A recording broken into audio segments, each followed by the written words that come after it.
Floyd and he was me, yeah, he wouldn't never have to fight again because that exhibition shit, yeah. as me being his little brother, hey, little bro, we finna do 10 rounds and we both gonna get $100+ million for it. Right. And we ain't never got to box again. Well, right. well, I already been getting these bets, but now it's time for you to get your just due. Right. And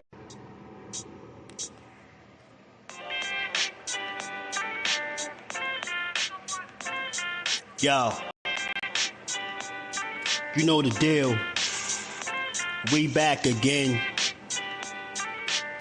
We never slacking. Word 'em up.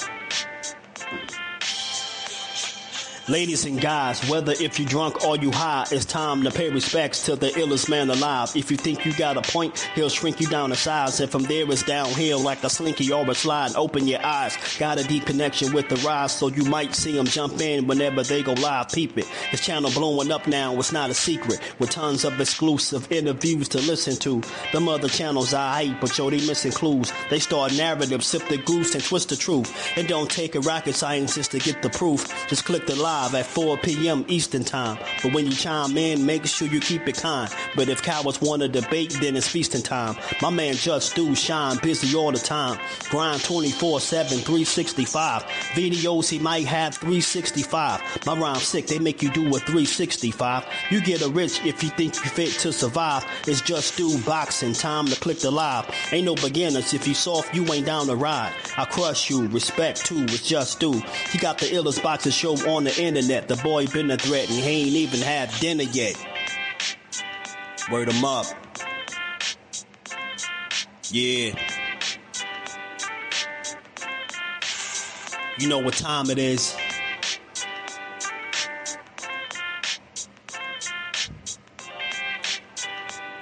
$4 p.m. Eastern. Click the link.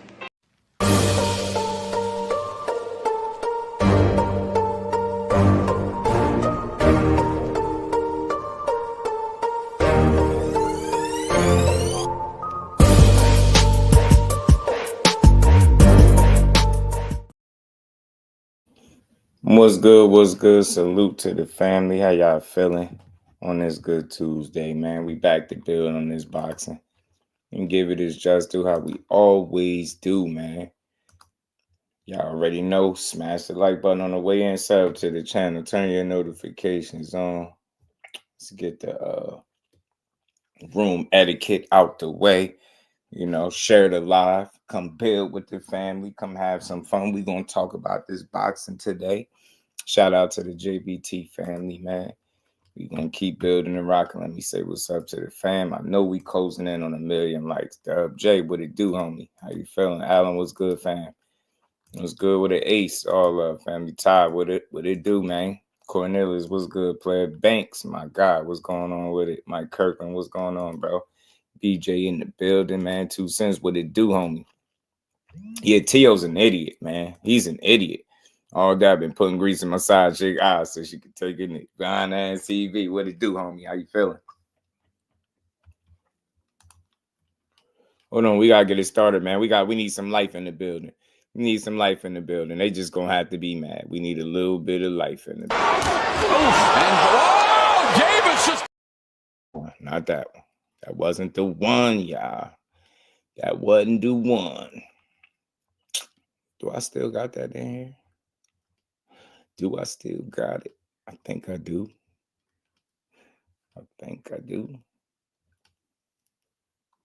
The knockdown, what happened? I just got my hair done 2 days ago and she picked grease in my shit, so the shit was like, you know, like when you sweating and things like that and the grease come in my face, it burnt my eyes type shit. Damn, why y'all booing like I'm saying bullshit? Like this is real facts. Come on, man. I just got my hair done 2 days ago. swing, the remix gone. I just got my hair done 2 days ago. I just got my hair done. And she picked grease in my shit. I just got my hair done 2 days ago. I just got my hair done. I just got my hair done. I just got my hair done 2 days ago. I just got my hair done. And she picked grease in my shit. I just got my hair done. I just got my hair done. I just got my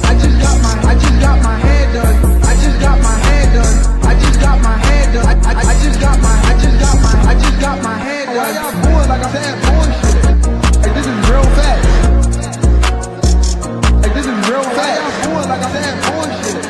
Like, this is real facts. It burnt my eyes. Like, this is real facts. I just got my hair done 2 days ago. I just got my hair done. I just got my hair done. I just got my hair done 2 days ago. Yo, did y'all see Elmo Kelly? Elmo was getting busy. Elmo was getting busy. I played that because, like I said, that shit is harmless, man. That's light. That's harmless trolling at its best. That's the internet doing what the internet do. And I played it again because I see people online. I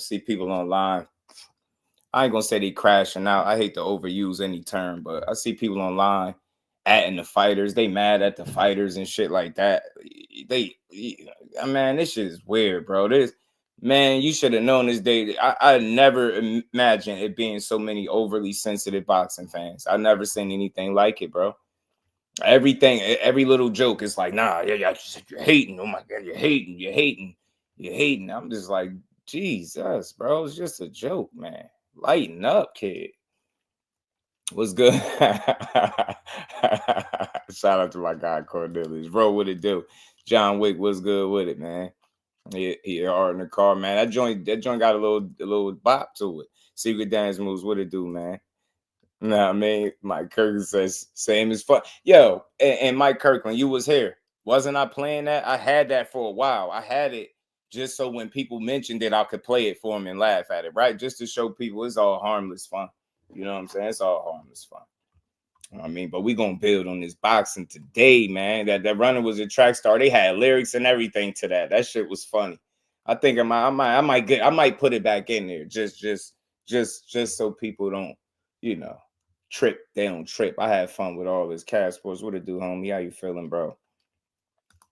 People a lot of money on that bull inside. I already say lost a lot of money. Yeah, they probably right. Dub stop any fire taking place, no personality at all. Yeah, Doug Fisher was weak. You get me? I played that too. I was having fun with it, playing it on demand. When people used to say it, come in here and say it, I'll just play it for them and laugh, get a good laugh. You can't be overly sensitive, man. You know, this day was coming, but the fact that it's here and people reacting like everybody just out to hate and tear them down is so sensitive, man. It's so sensitive. You got to have some fun with this boxing. It'll drive you crazy if you don't. Mike Mazak, what's good with it, bro? I got Mike in the building. It's going to be a great day. Green beans, tomatoes, potatoes, you name it. You get me? I was dancing the man at the same time. Hey, Cornelius, you had a little bop, man. Your little shoulders start bopping and shit. You like, damn, what I'm doing? You had to snap out. I'm bugging. Chill out, champ. Don't let champ know I was bopping to it, yo. Just don't let him know. That's our secret. I don't tell nobody that we was bopping to that. You know what I'm saying? I don't want no issues with champ. I don't want no smoke. Shout out to my sis Melanin Queen, man. Appreciate you always being in the building, holding down the live. Y'all smash the like button. Let's build. Let's have some fun. Yeah, man. Let's have some fun. We love boxing over here, man. You know, I can't wait till they get they rematch situation situated so we could go ahead and just see another fight. But just like I told y'all, man, we was gonna cover the Cigar Talk interview. Shout out to my guy Najee. I already told him I was gonna share it. He already know I was gonna share it on the live. I've been covering and, you know, reacting to his interviews for a while now. You know what I'm saying? Even before he was coming through. But shout out to my guy Najee from Cigar Talk. We're gonna talk about that. I mean, it's this Fatal Fury presser going on right now. Teofimo was doing the most chatting. He was doing the most chatting. He was chatty patty. He was talking. Arnold Barboza tired of T.O. already. I'm rooting for Arnold Barboza, man. We got to put that energy in the air. Arnold Barboza got to kick T.O. ass when they fight. Like nothing else. We can't accept nothing less. Ass has got to be kicked, bro. That boy is a damn fool. He's an idiot, man. He's still talking bananas. He's still talking crazy. Barboza gonna surprise him. Watch, he gonna have just enough for his ass. Maul Brooks, what it do, homie? Fight Sport Talk. What's good with it? These two. Nah. I'm not now. I will say that Secret Dance Moves. I'm not against him trying to make it entertaining, like the trash talking, trying to like get people to. I'm cool with that, but he just gotta chill on the banana talk. I think it's lame. You get what I'm saying? I think he could do so much better without it. Because had it not been for that little just unnecessary shit is pretty cool. Let him talk trash. Let him keep talking about how he the Ring Magazine, the WBO champion, blah blah blah blah blah. Like let him keep reading his own newspaper clippings. Arnold Barboza go in there outbox that kid, he gonna be sick, and it's gonna be good for him because he sat around here playing and trolling. He dressed like a country ass farmer or something. Like he dressed Tio up there. Tio came to the presser dressed like an immigrant. No disrespect. He came dressing like he don't even know what the culture is around here. This man had a jumper on with one shoulder strap on. This man had like 2 wristbands. He had a hat, like some type of straw hat, and then he had the cop shades, the futuristic cop shades. Yo, bro got the worst dressed fighter in the world. Tia Mifu. What Big Turk call him? Tio Mifu. Tio Mifu. His ass up there dressed like he about to go work the fields or something, bro. His ass bogus. I don't know who dressed him, man. He need a stylist, man. I don't know why he backed out with a jumper with 1 strap up with a straw hat and some cop glasses. Then he had 2 like sweatbands on, like, basketball wristband. Like, bro, what is he on? His ass confused. He don't know what's going on. He was up there just chatting. His ass wasn't making sense with some of the stuff he was saying. He just was talking. That's why I like Arnold Barboza. Arnold Barboza was going in, man. Shut up, bro. We don't care. Shut up. Arnold Barboza was snapping on him. Arnold Barboza's like, yo, shut the F up. Bro, we tired of hearing you. We tired of hearing you talking about that. Like, he keep talking about how he the champion. Like, he keep, like, rubbing it in like we don't know. You better hold on to that belt tight. I'm telling you, Arnold might go in there and calmly outbox you on the cool, yo. Watch. Arnold gonna go in there on T.O. ass on the cool and probably outbox him, yo. He gonna be pissed off. His ass gonna be sick, whining. I'm telling you, he take a loss. I don't know how he gonna react mentally. I'm dead serious. He all over the place. He been talking too crazy. Arnold Barboza's called him out for not accepting the fight way long ago. He been had an opportunity to fight this dude. He damn near got forced to fight him because you turning down every other opportunity. So you up in the press conference, look, salute to you for trying to make it interesting, but you still an idiot. And I'm rooting for you to get chipped up. And I hope Arnold Barboza got something for your ass come fight night. You know what I'm saying? Boy, what it do? Yeah, Ryan and Devin on the same stage. Absolutely no vibe. Yeah, they drink. Hey, secret dance moves. Ryan out here trying to change. Ryan trying to be a changed man. Devin is humble, so he ain't tripping. He ain't about to talk too crazy, and I get it. But damn, yeah, you right. They was dry. Dang. Man, what it do, homie? How you feeling? Ryan lost it too. Ryan started snapping a little bit, did he? I want Devin, Ryan, and Teal to win. For me, I want Dev to win. Yeah, if Ryan win, obviously, yeah, that's good because then they get that rematch. So that's why I would want him to win. Tio, nah, I need Tio chipped. I need Tio head on the platter. I need to see Tio humble. Tio need to be humble. Straight like that. He's a immature, disrespectful, foul mouth hooligan. That's what he is. The only thing Tiafimo was missing was like a straw in his mouth, like chewing straw. Like that's the only thing, like a piece of real like straw from straight from the ground somewhere. That's what he needed, a chew stick. That's the only thing he was missing, bro. A country as hell with a damn jumper on, with wristbands on for basketball. I think he had basketball and football wristbands on. This man can't dress for shit. And he had a straw hat on like he about to go work the field. T.O. backed up at the presser dressed like a farmer, y'all. He backed out dressed like a farmer, man. Real time, bro. That man is an idiot, man. Got his nose. He got, his nose been broke before. He got the disguised nose. His nose come with a pair of glasses, yo. I'm telling you, them glasses and his nose come together. That shit is one piece. When he take them glasses off, his nose come off with it, yo. Mr. Potato Head dressed that. I'm telling you, bro, that man can't dress for shit, man. Till leads boxing with the highest racist remarks percentage. I swear he do. He is. Man, Zoomverse, what it do, bro? How you feeling? Yeah, they say go Web, go. You know that's his thing, called him Gilligan, not Gilligan. The internet is undefeated. Latifah, peace to the queen. How you feeling? Yeah, he dressed like a hillbilly, bro. Like he about to farm. Like he about to go harvest some crops or something. How you about to go plant the fields. Nah, poorly dressed ass. But yeah, the most back and forth was between him and Barboza, right? Him and Barboza. Barboza tired of T.O. He don't like him. I think he ready to put hands on him. This is gonna be a good card. They doing this shit in Times Square, y'all. They doing this. They having this fight in Times Square, and they saying it's free. It's free for people out there, man. That shit crazy, bro. Man, they about to pull off something crazy, bro. They about to the Turk tripping, bro.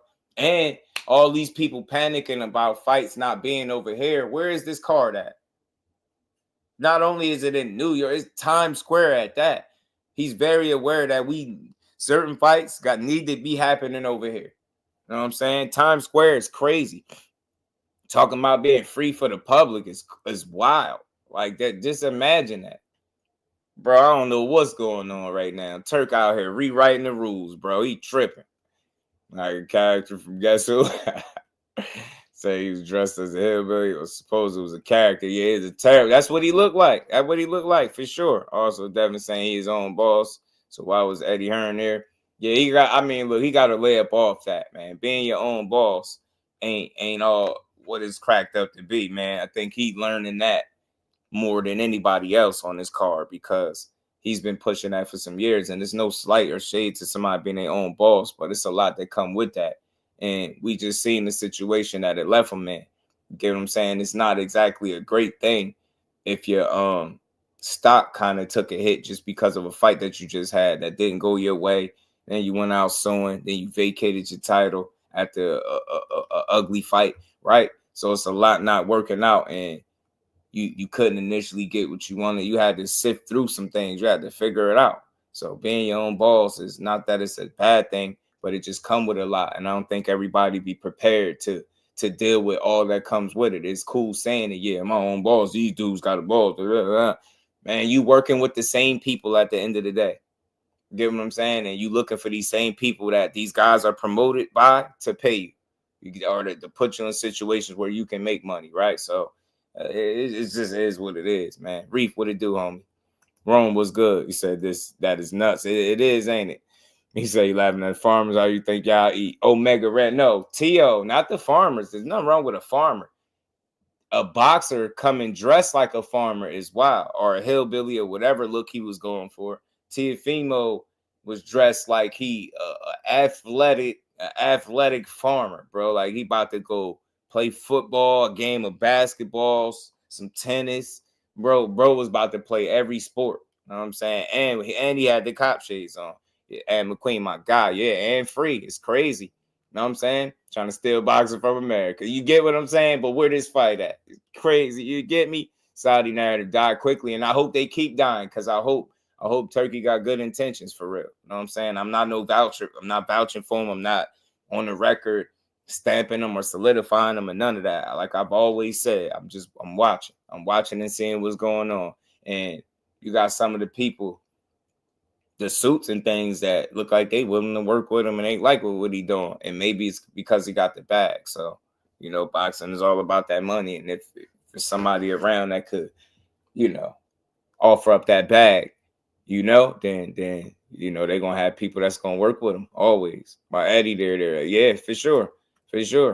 I was gonna jump off in the crowd. You stupid, man. You're a fool. D for the win, my guy. How you feeling, bro? Shout out to a real one, man. That's my guy, man. Reef, what it do on me? Teal dressed like a GTA San Andreas character. Facts, right? Like no slight or shade to the farmers that do their thing, because we respect that. But T.O. being a boxer, like you got people with suits on, chill clothes, like shades, all type. This man got a pair of cop glasses on, a straw hat, a jumper with one strap. You get what I'm saying? Was it a pair of shorts at that? He had no shirt on under it. This man had wristbands on like he was about to play basketball and football. This man is confused. And he was up there talking stupid. man, he gonna get his ass kicked. I'm really starting to think it's early signs of CTE. I'm not trying to be funny. T.O. mentally just sometimes don't make sense. I'm not trying to be funny. If you watch that Fatal Fury press conference and when he was talking, just listen to him. Devin was looking at him like, yo, what is he saying? That's why Arnold Barboza snapped like, bro, shut up, man. Like, yo, we don't want to hear that shit, Sharif. We don't want to hear that shit, Sharif. You know what I'm saying? Shut up. T.O. fully embraced the WWE villain role. He might have to. Secret Dance Movie might have to. The Saudis have a net worth of $1.7 trillion. He can do whatever. Yeah, John Wick and AR. Al Cheeks, what it do, fam? Right? Yeah, man. No offense to my guy, because Omega Red is my guy. You know what I'm saying? But I had to specify that no T.O. it has no fashion sense is what I'm getting at. No slight to nobody else, just T.O. His ass dressed like he don't know what time of the year it is. Like he summer straw hat with a dumbass jumpers with overalls. That's what they call overalls with the one strap on with no shirt on under it. Is nasty work. His ass dressed like all he do is lift kegs and shit. Like he, you know what I'm saying? Like he working a damn bar somewhere in the back. His ass don't know what he want to do. Shout out to my brother Mike Kirkland, man. Always supporting the grind. Say for the last with the good boxing talk, man. That's love. I appreciate you, bro. And we ain't never got a box again. Well, Right. well. I already been getting these bet, but now it's time for you to get your just do. Shout out to my dog, man. Appreciate you. I'm telling them, but slow in the brain. Yeah, like it's Pops. I'm telling you, got the better audio than these ring people. Shout out to you. Shout out to my guy. Give me 2 Ferraris. I'll come fix your audio, turkey. Right. Ain't nobody trying to hear that shit, Sharif. You get me? Yeah, he just be talking crazy. So just to cover that briefly, it was like a quick little presser, right? Basically, them just getting the people ready for the event that's going to be in Times Square with all of them on the card. You got Rolly talking a little bit. He's slower than the red light. You get me? He there talking a little bit, talking about this for the championship, right? Or the regular. He just whatever. The fact that they fighting for a belt is laughable, but we just going to let that rock because we know how boxing be on it. So it's cool. We ain't here to cry. Cool. I bet. So, there's a little bit of trash talking, a lot of animosity coming from Arnold Barboza. I think he dead serious. He don't like T.O., bro. He don't like T.O. at all. He really don't like T.O. And I know he want to put hands on him. And he got this cool, calm demeanor, even when he kind of snapping at T.O. Like this could be a repeat of the Kambosos fight with T.O. This could be a repeat of that. And why I say that, because Barboza got that same sense of calm and confidence over him that George Kambosos did. And I'm not saying that I think he's better than George Kambosos. I think he's more technically, fundamentally sound, right? I just think he's smarter. And he make a lot of the right moves. He don't make really big, stupid mistakes, Barboza. This is something that I watch with consistency. So with him just being a boxer that take his time and, pick his shots well, right? See things through. He the kind of guy, a patient guy that could give T.O. some issues, right? I could see T.O. being very frustrated, even if he pulled this off, because this is a 50-50 fight for real. T.O. could very well go out there and kick his ass. But Barboza is stay on his A game, man. This is a very winnable fight because of the styles and how he boxes. You get what I'm saying? He could take advantage of what T.O. like to do best, in my opinion. Shout out to my dog, LaMarcus, man, in the Cash App, man. Showing love as always, man. Appreciate the support, my guy. Shout out to LaMarcus. Appreciate you, family. We're going to keep building, man. But yeah, that Julio Don was good with it. I just got my hair done. She put grease in my shit. Yeah, A1 Hoops on, my guy. Yeah, man, you get, you know what I'm saying? Oh, the Ring Channel tripping. Richards and Hitchens was funny. Yeah, Richards and Hitchens joined in. Shout out to Reef, because I almost forgot that. Richards and Hitchens definitely got in on it a little bit. And look, that's a good fight, Sammy. What it do, homie? That's a good fight for either one of them, right? If he can get the winner of that fight, because it was talks about him and T.O. unifying. But, boxing don't always give us what we want, never, right? So I'm not surprised. Now it's crazy because Tio probably he probably could have went and fought Hitchens, but instead he probably like, I'll fight Barboza instead.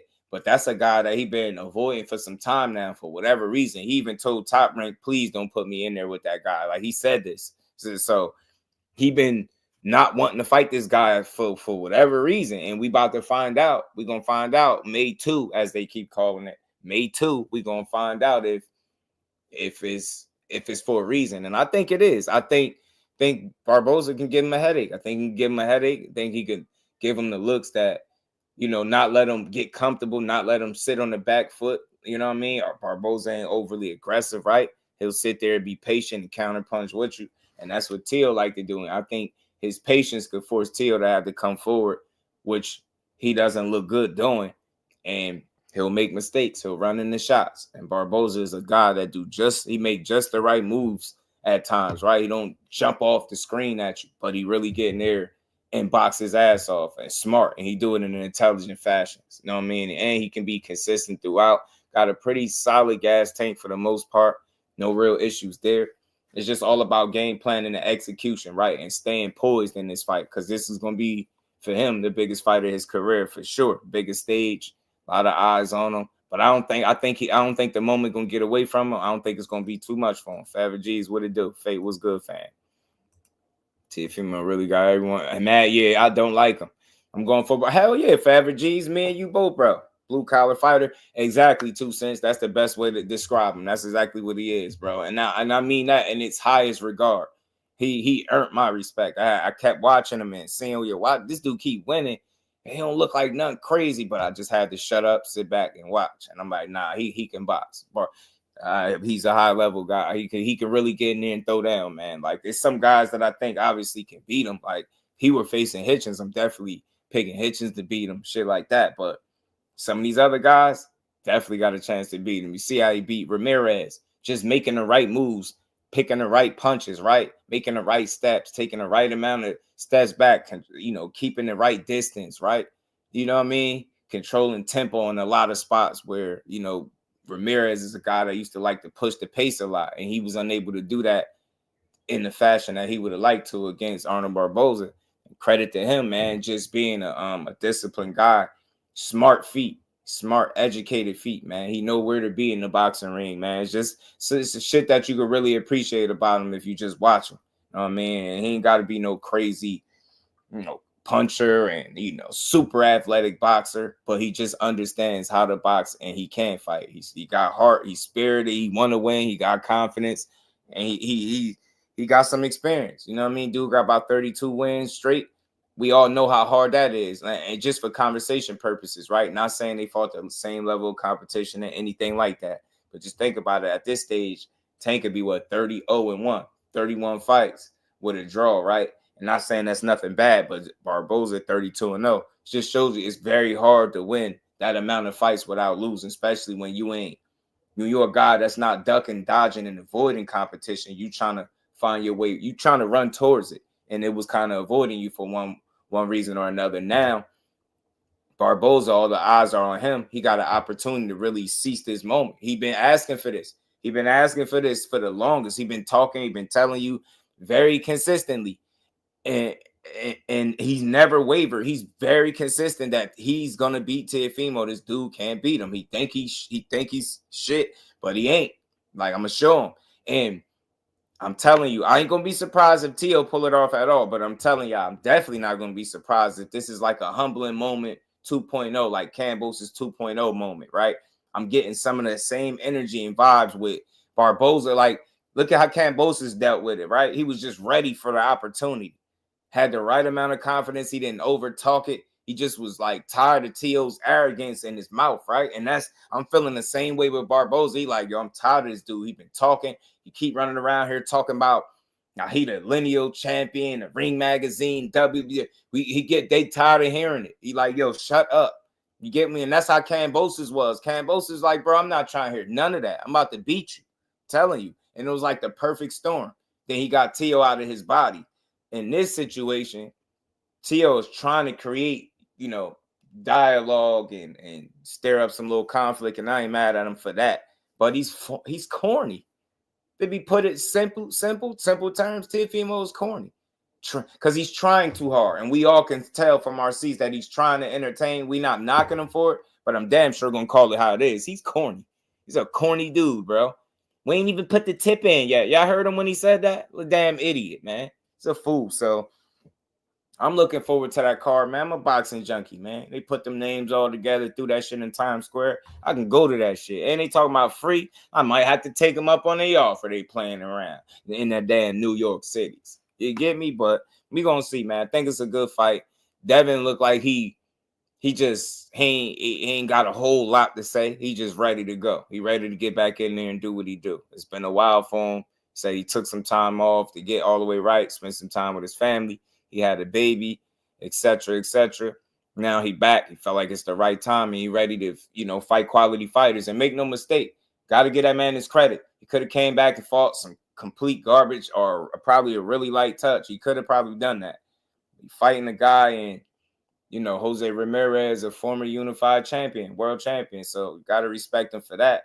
Tip your hat to him for that. You know what I mean? He's staying in or around that level, right? Somewhere around that. And this could be a good get back fight for him. And then what's to come if he could take care of business May 2nd or May 2, as they keep saying, against Jose Ramirez. But the fight could be interesting because if Jose Ramirez can have any type of vintage type performance, if he can really press the issue in there, he has the ability to make things interesting. I still do think if Devin is still him, he's disciplined enough, smart enough, I think he can box this kid.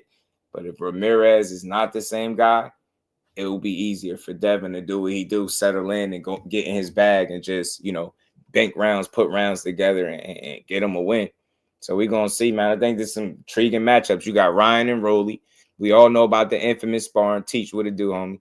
Shout out to my guy, LaMarcus, too, man. Appreciate the support, homie. Stressed Out Boxing, what it do, fam?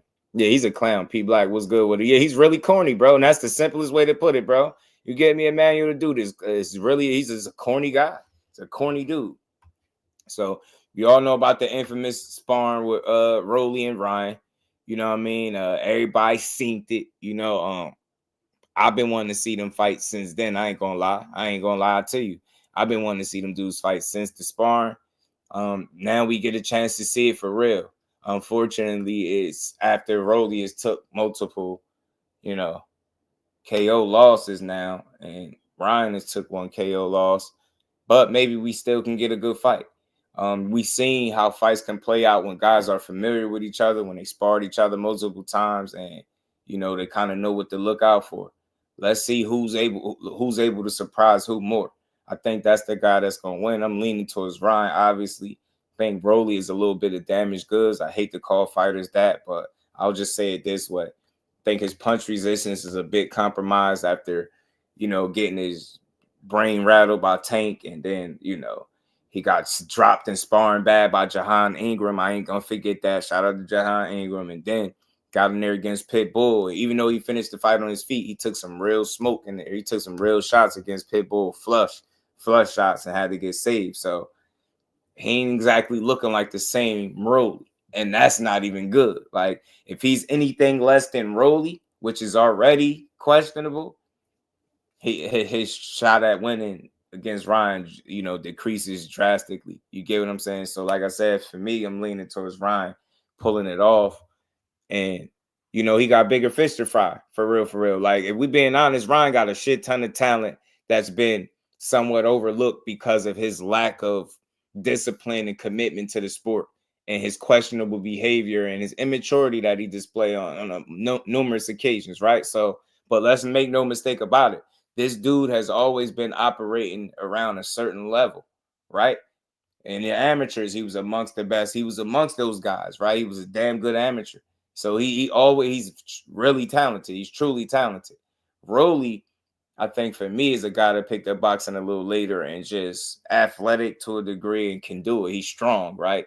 He's a brute to a degree. But Ryan really got real talent. No slight to Rolly, but Ryan really got talent. And he can have real upside depending on how serious he take it. Now, I notice his energy is on one because of all this stuff I think that he's done leading up to this. I think that they're dealing with Turkey Al-Sheikh. I think he's trying to showcase a different energy and personality, not only to him, but to the people that's watching him now. So he sounds like he's trying to change a bit. Let's see if that works in his favor, if that makes him a better fighter or a worse fighter or the same fighter. Let's see. Let's find out. I mean, I think it'd be interesting, but it kind of did kill any real, like, energy, man. Like, man, these dudes too damn calm, bro. You done cheated, bro. I'm talking crazy. I'm coming to beat your ass, but I think it's a slippery slope. If you Devin, right, you gotta focus on the task at hand, and it's Ramirez first. So, we ain't get too many sparks. He's training Rolly these days. I think it was Ishmael Salas, if I'm not mistaken. I could be wrong. Dang, could be. Marcus, what it do, homie? Oh, it was never a top tier boxer. It was always C-level fighter. If that, for sure. Yeah, man. Rolly in trouble, Samuel. He might be in trouble. I mean, Rolly had luck on his side. Yup, athleticism. Now Vegas on his cards. Lisa, peace to the queen. How you feeling? You don't see the hype is with Rolly? Nah, it's just the unpredictable nature, bro. He's strong. Julio, he's strong. He can crack for real. He has some skill.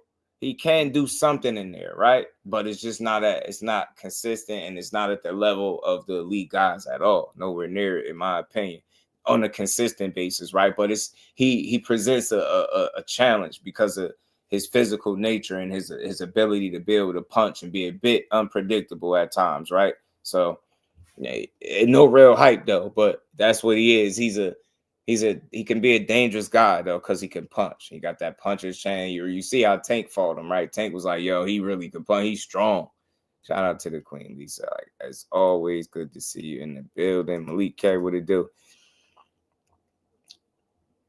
Damn, doing Ryan trying to be humble himself. I mean, look, I ain't mad at it. Let's just see how consistent he could be with Malik. I ain't knocking it, right? I'm not knocking it per se. I just, wanted to see a little bit of energy, but I think considering what he coming off of, and this is him coming off the suspension, I think he choosing to be a little bit more humble, try to display a bit more maturity and being more together, right? Put together in these press conferences and not be like off the hinges, right? So that coming off is unhinged, as they say, right? So I think he's trying to show that to Turkey Al-Sheikh and the people there, right? That's what's going on. So it seemed like dudes on their best behavior. It was very kind of quiet. The only one that was just going off is Tio. Tio just couldn't shut up for shit. He got like potty mouth, bro. Like, he got diarrhea of the mouth for sure. Yo, Tio don't shut the hell up. He just kept talking.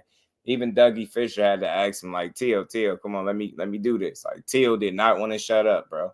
He was the only one, but he came off more like a nuisance. It was somewhat like, you could laugh here or there, but it was more cringe. And he was like coming off as like a nag. Like, you get what I'm saying? You're supposed to be there, and it almost feel like you don't, because you just keep talking. You like trying to force the moment, and it's not natural and authentic. That's why it just came off. It's harder to watch. So he's still being a fool. He's still talking bananas. He's still talking crazy. Still talking about potassium. I hope Arnold Barboza put his foot all the way up his ass, man, because that's what he need. Dude is a full-blown ignorant individual, man. Let's play. You and Dev have history. That was a fight that you wanted to make, and you were very public about sending him an offer. What happened there? Davina? Okay, Davina. Shoot. No, nothing ever happened. I think that it just never got to that point. I think there was miscommunication on a lot of parts and a lot of ends. But people gonna believe that guy. But they're not gonna believe Teofimo. To each his own. You know what I'm saying? I think that it's a wild world. It's kind of interesting. I'm the champion. And they believe the fake champion. The email champ. You guys remember that time? The email champ? Man, that was crazy. That was crazy times. And that's that. I get it. You just want to talk crazy, but just be about that action when it's time to fight. And all that email champion, that shit is garbage, man. Devin Haney, if he ain't do nothing else, he solidified himself as a legit champion. You can never take that from him. You don't want people, you run around here, Teofimo, talking about how you 2-time undisputed. Still to this day, you saying that. you definitely don't get to strip Devin of his accolades because he on your ass, truth be told.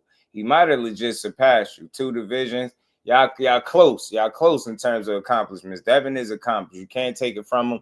Maybe he ain't had the hardest road to undisputed, but so what? It is what it is. He made the most out of an opportunity. He seen an opportunity, he went and grabbed it. You know what I mean? And you just can't take it from him. He was undisputed, defended the titles against Loma. He solidified himself with that. I don't give a damn what nobody say. Then he vacated, went up, won a title against Regis. You know what I'm saying? The rest is history. So can't strip him of his accolades no more than you try to give yourself accolades, right? So I ain't trying to hear it, man. I truly hope that fight happens in boxing too. Those are 2 guys that I truly want to see in the ring. Teofimo and Devin Haney. I'd love to see them scrap. Your Tio is a weird guy. He's a confused individual. The hell's he saying? See what I'm saying? Teach. He said, I ain't understand anything. Like, see what I'm saying? Teach, y'all thought I was playing. Nah, he just get on the mic and go. He don't think before he talk. It just whatever pop in his mind, he say it. That's why I don't think shit be making sense. Like, just think about if you just repeated or said anything out loud that popped in your mind. Like when you get those random, he one of them, he a random thinker, like he a random speaker. He'll just say anything. You never know what he gonna say. Talking about we ain't even put the tip in yet. Pause, but we ain't even put the tip in, y'all. Like, I'm like, yo, bro, you trying too hard, bro. You got to have a better trash talk game. He don't know how to trash talk. His way of trash talking is keep talking about how he is the WBO champion, how I'm the Real Ring Magazine champion, and, you know, I'm accomplished, and I'm the only champion up here. That's his trash talk. That his trash talk need a lot of work. His trash talk is boasting about the accomplishments that people are tired of hearing about. That you get what I'm saying? We respect it, but damn, T.O., every other word out his mouth. Yeah, I'm the WBO champion. Yeah, I'm the Real Ring Magazine Turkey. I heard him yelling, Turkey, I'm your champion. I'm your real champion, Turkey. Like, yo, you doing all that talking, and it's very reminiscent of the Kambosos fight. I'm gonna keep saying it. I hope he proved me to be true. I hope he proved me right. Arnold Barboza with the right kind of win. I want to see him go out there and make this dude eat his words, bro. Make this man eat his words. He been talking too much, way too much. Anybody got an issue, we go blow for blow. I'm a 2-time champ in case y'all ain't know. You say I fight anybody, Dad.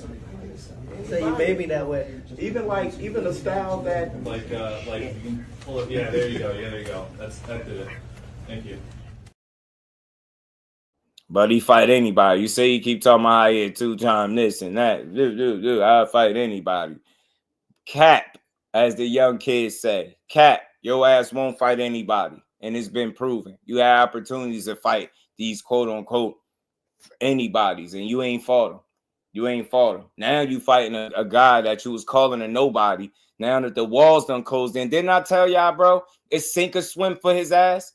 I said it. And I only had his energy because he ain't carrying it like a mature man. Like he very talented, and he kind of misusing that shit. He's just ignorant. I know he's trying to figure it out, but he ain't my cup of tea to what the energy he project, right? The things that he say out his mouth. But other than that, he's a talented guy and he can fight, but he's a fool. He's a fool, and he doing all this talking. He better back this shit up. He better back it up. You better back it up, man. You better back it up, bro. You turned down Matias, flirted with the Hitchens thing, and now you fighting a guy that you was trying to avoid fighting for so long. You better beat his ass. You better beat his ass. So you got, I guess, sink or swim. Like it's the walls closing in, all that. Turning down fights, sitting on the sideline, complaining about your contract, asking to get out. All that shit is out the window. All that stuff is out the window. All that stuff is out the window. Now it's sink or swim. Now it's sink or swim. And if you can't swim, you're going to drown. You're going to drown. Because 140 at the top is infested waters. And unfortunately for you, fortunately for you, he's at the top of 140, whether you like it or not. He one of the more established guys there. That's why he always running his jibs. But he got to get in there and show me, bro. Like, he's still a really talented guy. But I want to see you in there with guys that really can challenge you, that deserve a shot at you. No more Claggets, no more none of that. You said it's the takeover. I'm interested in seeing you be that. Maybe if you could become the takeover, you'll stop running your mouth so much. But that probably is wishful thinking at this point. Still talk tough, even under Crawford. I'm punked him. I'm telling you, bro. Right. Necessary evil for the sport. To a degree, he is. To a degree, he is. Hannibal, what's good, family? How you feeling, bro? Chill needs to unify already. Yeah, he got to, but Barboza, yeah, Barboza might snatch it. Barboza might get him, Hannibal. Barboza might snatch that up off him. Barboza might get that up off him.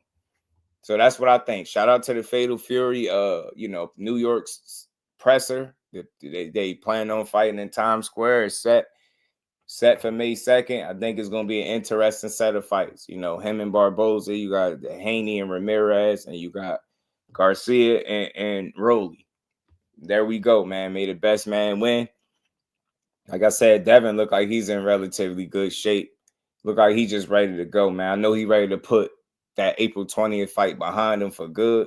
And the only way he can do that is by getting back in the ring and getting a win.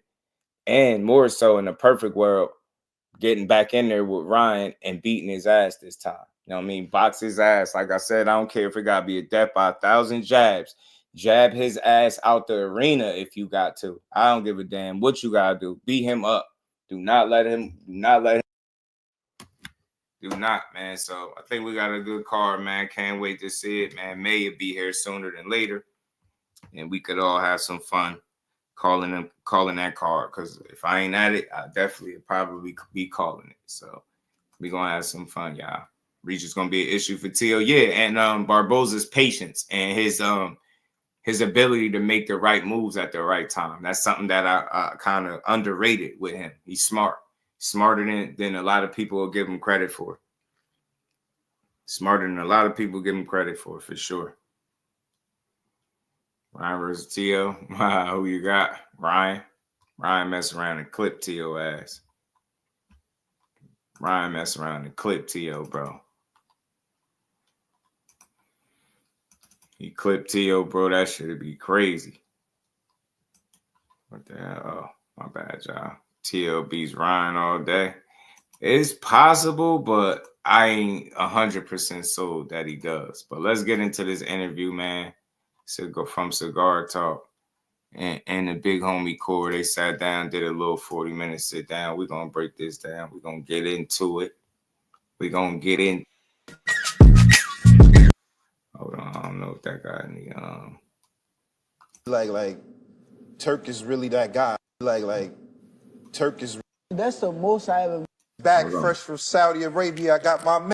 And I already told y'all because I heard somebody say to me, "Oh, he only got 2.1 million. He left Top Rank and made less money. How you leave Top Rank to make less money?" That narrative is about to be shot down within the first few seconds of this interview. Hey, Mr. Shakur Stevenson. What's good, family? What's going on, brother? Ain't shit. Shout out to my like the guy, jacket, leather looking soft. You know what I mean? We got to show out real quick. I ain't gonna lie, you looking like some money these days. Nigga went to Saudi, now you looking like money right now. You know what's crazy? That Saudi money a little different. That's the most I ever made in any fight. Any fight? Your whole career? Fight. My whole career, that was the most I ever made. Damn. So it's really like. So right then and there, most he ever made in his career. Do that sound like he went over there and started getting paid less? That's why I say people got to stop believing everything they post. All those posts can't be validated, man. And, you know, everybody don't have them correct figures, man. I'm going to take the man at his word. So you see how he's smiling. See how he's smiling, bro. You get what I'm saying? So I told y'all that narrative wasn't going to last. So anybody that thought, and I ain't in his pockets, I'm just here to shoot the narratives down. I hate it. Get out people's pockets, especially when you got it wrong. So he went over there and made more money in this fight against an electrician than he did fighting any other tough fight, any champion, whatever, any of the fights that was meaningful, his unification, all of that. He went over there and got that bag. As big homie Core went over there and got that bag, he got that leather on with the blade glasses. He chilling over there. You know what I'm saying? He comfy. Say it ain't so. Most he ever made. Ever? You see, you get more time. What it do, man? You get what I'm saying? Right. You know it, but it's fun. I just like how he did it, man. You know it's funny, man. He made that bread. Got show out real quick. I ain't gonna lie, you looking like some money these days. Nigga went to Saudi, now you looking like money. You know, it's crazy that Saudi money a little different. You know, that's the most I ever made in any fight. Any fight? Your whole career? My whole career, that was the most I ever made. So it's really like Turk is really that guy. Like he's For sure. Yeah. He's saving boxing. He's trying to make the best fight the best, and shit, I'm all for it. What did he say to you when Hands obviously look okay to you had me, a replacement opponent, Josh Padley? Yeah. Kid Austin pulled out the fight. What did he say to you initially when all of that went down? I think the show just had to continue. I feel like when I talked to him, it was more so, you know, Padley was the guy that beat his guy Mark Chamberlain, so he seen him before, and he was interested in the fight. So I just went out there and did what I had to do and showed that it was levels. I mean, you took a lot of criticism for the Bruce Padley fight. Leroy You know, got they was that killing you glow. like this. Shakur fight the electrician. Hey, look You know what I'm saying? Like when you hear that type of Future stuff, level like with does it bother you? Does it like? Because I mean, I Banks, feel like you had to be frustrated with Kid Austin pulling up. Nah, it don't bother me no more. Like, truthfully, I can't do nothing right. There's nothing I can do right. When these people hate me, they hate me. So at the end of the day, it comes with the territory. All the greats been hated, and it just shows me how great I am. How disappointing was not fighting Kid Austin for you? It was very disappointing just off the fact that I gave him opportunity. And I'm the one who put him on that stage. I'm the one who, like, when the higher ups, I ain't gonna put all the names out there, they said they don't want that fight to happen. I pushed for the fight anyway just because of it was a name that everybody knew. The fans back home was more so gonna be excited, and that's who I really was trying to put on for. So yeah, it frustrated me that I gave him that opportunity and then he just slapped me in my face. Do you feel like, because I mean, it was a lot made of what happened. I saw that his dad said, he said something like they was gonna get thrown into Saudi jail, or it was lawyers reaching out to him based on what he was saying. Do you know about that? Like, did you, like, I guess, you know, have legal action towards the stuff he was saying? Yeah, I don't know too much about it, but I do know, like, using my common sense, when you make them type of accusations, like somebody poison you, and them is like real serious accusations, so you can't go trolling and playing around on social media with stuff like that. So I can picture somebody telling him, like, you know, this is the type of shit that can get you in jail. Yeah. You know, playing on somebody's character or just lying on somebody in that type of way. Right. You see what I'm saying? All that playing Pops was doing, shit was catching up. They told him, bro, you keep it up, bro, you could be locked up. This is what he was saying. They was threatening his ass with being locked up. Because you out here playing, talking about somebody poisoned you, and then you wait, you ain't taking into consideration that you over there making them accusations, so it look like it's on them a certain way. Then you making up, you know, secret massage, you know, imaginary masseuses and shit like that. Implement, you know, or indicating other people is involved in this. That's none of that is the case. You get what I'm saying? So shit is crazy. Shit is crazy, man. Shout out to my boxer mom, Barbara D. How you feeling today? Good to see you in the building. It's just ridiculous, man. So you don't believe that Kid Austin was like really sick? So I spoke to your cousin. He came on live to Ray. He was like, nah, he's like, man, these niggas capping. What do you believe actually happened? I mean, it's just a little weird, right? With Daniel Dubois, we seen like they put out a report. They went out there and said basically what exactly happened to them. Then after, you don't see no videos of Daniel Dubois training. You don't see him physically in the gym. Right. You don't see him. I didn't see him walking around a hotel after the fight. Right. With Kid Austin, you see him training a couple of days right after the whole shit done went down. So it's like, that was bad look. truthfully, it's hard for me to take that shit serious. And also, it's like, when I seen that nigga wasn't on weight. Kid Austin. He wasn't on weight. Because he be saying, I seen him say like, yo, I was like 140 pounds or something like that, 138. That's a lie. That's a lie. I don't believe that because when I seen him, the first thing that I said, yo, because they told me like the week before, like, yo, you got to do a British control weigh-in or some shit like that. Yeah. And you got to be like 5 pounds away from your exact weight. At first I got mad about it. I'm like, what the fuck? Why the fuck I got to do a extra weigh-in? These niggas tweaking. I ain't never heard of that shit in my life. So when that shit happened, I had seen that nigga the next day. I'm like, what the fuck? Oh nah, yeah, I want to see this weight in. Fuck it, I'll make the weight like just because I was already close to the weight, and I seen him. He was big as hell. He looked like 155. Like he's solid. Like ain't no way he was making weight. I don't believe it. So you thought It's crazy. I guess this whole thing was big. You see, remember when I told y'all something about the weight? I mentioned weight to y'all. I wasn't just throwing that out there. I know it was looking crazy because it's like they claiming sick. But you got to think about the source that's putting out all of the information. Nothing his dad was saying was credible. All of it turned out to be fluff, just made up, fabricated stories. And then they talk, oh, my dad be trolling. Oh, they be trolling. Oh, you can't blame it on Shakur and their team. But you did all of that weird shit, and look where it led to. You know what I'm saying? It's ridiculous, bro. You cannot make this stuff up. And then y'all mess around and not be on weight. Now y'all too big. Multiple people were saying this. This kid look big.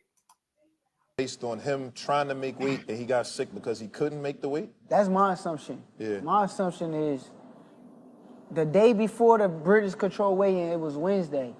The night before is when the ill shit started happening.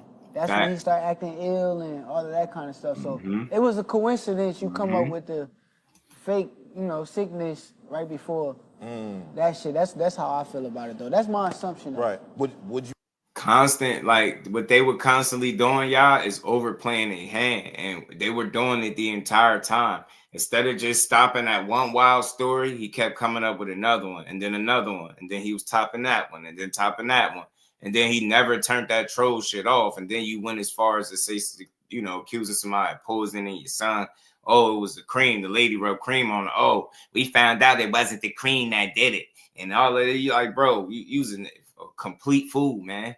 Complete fool, just making up shit as you go along. Whole time y'all asses probably got surprised by having to make that check weigh-in or something that I read about. And that's what Shakur is talking about. I'm hearing that's something that they do over there. And I hear they're not playing about that weight. So next thing you know, y'all sick. But then when y'all overplayed y'all hands some more in that situation, you try to go post a video with him looking vulnerable, looking crazy. God got us, and pray for him and all of this. And then a day or so later, or a couple days later, should I say, y'all right back in the gym training. But you, like he said, Shakur is very observant, and thoughtful. He like, yo, you don't see Daniel Dubois nowhere training, back in the gym, and you know what I'm saying, lifting no weights and doing no type of workouts. Like, bro, probably somewhere recovering because he legit got sick. And they put out was more of a reason as to what happened with him than it ever was with Kid Austin. You legit had Oscar De La Hoya. When Oscar De La Hoya said he didn't know what was going on, that was the icing on the cake for me, y'all. That sealed it. Oscar himself, he didn't know what was going on. So you would think if y'all sick and all that, you definitely going to let the promoter know so he could relay the message to the people when they ask him, do you know what happened? None of that went on, and you want us to believe it, and all you did was lie, and then lie some more, and then some more. Shit was crazy, bro. You ever give him another opportunity? Fuck no. Hell no. He ain't deserve to be there. When I got there, and we was sitting in that little room in the ring with like all the fighters and shit. Yeah, I remember that. He was the only eyeball to me. Like all of them fighters seemed like very good fighters. It was like, why is this nigga even fucking here? Like, you're not even on this level to be up here with all of these guys that been putting in work years after years to get to that spot that they was at. Yeah. So tell me about Josh Padley, though, because like I said, you got criticized. People said, well, it took you 9 rounds to stop an electrician. What do you have to say to that? It took me 10 to stop Jamel, and Jamel beat Lamont, and Lamont... And I'm gonna just leave it right there. I see where you're going with that, but I'm saying, but they saying, well, Padley didn't get a training camp though. He didn't get a training camp. Cool. He took the fight on 3 days' notice. So people saying, well, Shakur, you a superstar. You supposed to stop him in I don't know what's the time frame, but they're saying under 9. Here's the thing, right?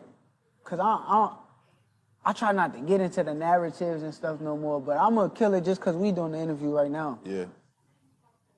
When I seen that kid didn't show up to the press conference, I told Eddie, be on the lookout. I don't know if this kid gonna fight me. I don't believe he's gonna fight me. I've been saying it the whole build up, You did say it. the lead up. I've been saying that he wasn't gonna fight me. That's a fact. Eddie took precautions and made a plan A, plan B, plan C, and had backup already ready to go. So my assumption, again, I'm gonna say my assumption. I'm not gonna say if it's a fact or not, but my assumption is that kid was already getting ready. Because how was you even that close to weight? And had to make weight in 2 days. Actually, see that? I was just about to say that. Look how observant he is. Like, that make a good point. He make a great point. Kid Austin, who knew this fight was coming, had the same amount of time to train as Shakur. Messing around, he's running around not being on weight. You get what I'm saying? How the hell is a guy with 2-3 day notice is being able to be on weight and ready to go? You get what I'm trying to say? Ain't no way you wasn't keeping yourself in some type of shape. So the only thing was you wasn't training for Shakur, but I really don't think that shit would have made a difference, man. Levels are levels. You could tell how the fight played out. A longer training camp just probably mean a longer ass whooping.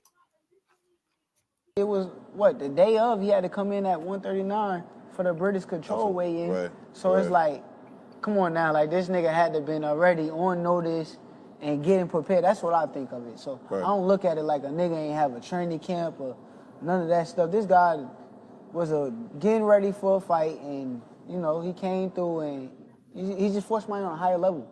Yeah. Obviously, your hands got hurt in the fight. Yeah. I don't know if it was both or one, but It was knockout shot clock. Because there was definitely a part where I seen you throw it and then you shook your hand. Yeah. You kind of made a face. Shout out to my Talk about the baby hands, girl. bro. Like obviously, it's been a whole thing now. Like Shakur got brittle hands and da. Like, what's up with the hands? I mean, I've been boxing since I was 5 years old. Right, fake. Truthfully, what I feel is though, is now I'm just paying for my mistakes that I made in the past. And I used to be like one of them niggas that like go in the gym and just throw regular hand wraps on, no fucking gauze, no bricks on my shit, just straight regular hand wraps that you get when you like 5 years old and you walk in the gym. And I think I'm just paying for it right now. But truthfully, I'm gonna keep doing what I'm doing to get it better. I'm gonna go talk to the greats like the Floyds. I want to talk to Paulie Malignaggi because I heard he had some problems too. So I just want to talk to them and get what they did to help themselves when they was in my situation. How big of a concern is that for you, right? Because obviously as a boxer, your hands is everything, but like just you as this guy that's building this career and, you know, you trying to accomplish all these great things, how much does that worry you in terms of your career? That shit don't worry me. Like I said, I've been boxing since I was 5 years old, so the only thing that it really concerns me is when it comes to like getting stoppages, like knocking guys out and getting stoppages, or you know, just going that extra mile. Yeah. But like winning a fight, when it comes down to winning and scoring, and it ain't nobody that could beat me regardless. Whether I got one hand, both my hands hurt, I'm better than these guys. I'm the best fighter in the sport of boxing. I understand hit and don't be hit. I understand everything about the sport of boxing, and these guys can't beat me, so I'm not worried about that shit. But what about a time where it's like, you don't need to use this power to get this guy to show some respect? You know what I'm saying?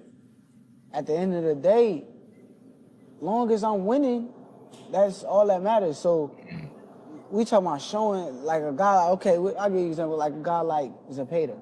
How you saying? Like you got to sit there and show him and get his respect, right? Yeah, exactly. But that's what y'all think.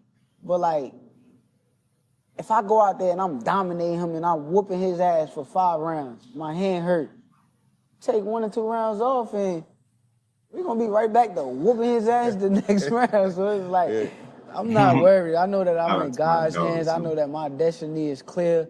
I just got to keep improving on it.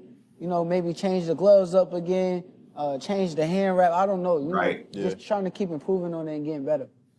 What do you feel like is next, right? Like, you know, I think you got 2 more left under the deal, I think. But like, what do you feel like is next as far as your fight is concerned? I don't got 2 more left under the deal. I don't want to get into contract details either, but I got 1 more fight. Okay. But it should be either Zepeda or Tank. So I mean, I'm hearing Tank, talking about fighting somebody else. So if not, I could even switch it up. Like I may even switch it up and ask for Lamont. Ask for Lamont Rose? Yeah. Yeah, Okay. I think that's the fight. I'm real cool with Lamont. We got a friendship. I've known Lamont for years and years. But what he just did tonight was amazing to see. He put on a great performance, and I would love to show that I'm levels above him, too. I mean, I seen y'all talking on Twitter, you know what I mean? Both saying, like, that's something that y'all would do. You sparred Lamont before, right? For sure, yeah. Actually, he was the one who got me ready for Oscar Valdez. Oh, Lamont Rose did? Lamont Roach was the guy who really got me ready for that fight. What was the work like? Dope. It was good work. Honestly, that was one of the reasons why I bet tonight. Because I knew what I was in the ring with. Like, I knew that he wasn't no pushover, he wasn't no slouch. And when I seen that, I said, okay, when he fight Tank, I know that it's going to be the fight that I assumed it to be honest. Hold on, because you was saying that, I ain't gonna lie, you was on Twitter been saying, like, you feel like, I don't know, if you didn't say Lamont was gonna win, but you just kept making it like, you know what I'm saying? I don't even know what you were saying, but you kept alluding to Lamont was gonna do something. So, like, you saying you seen this, the way the fight played out based on how your sparring session went?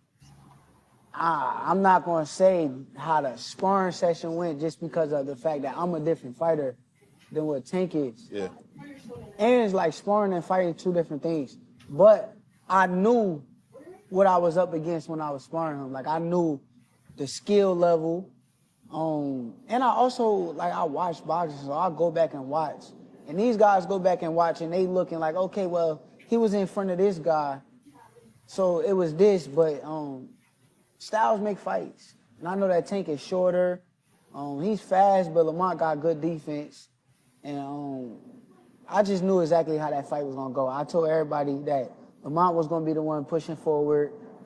Tank was going to be the boxer, and it literally looked exactly how I thought it was going to look. How did you see the actual fight? Like, let's break it down, because you was ringside. You sat. I saw you on Twitter. They showed the videos of you ringside. What did you see in the fight? Shit, I kind of seen Lamont winning. I really felt like he was in control of the fight. I think Tank had good moments, but I feel like when he was boxing boring, he was more so in control. That's when he was kind of like in control of the fight for me. And when he kind of like tried to fight, I felt like Lamont was on point.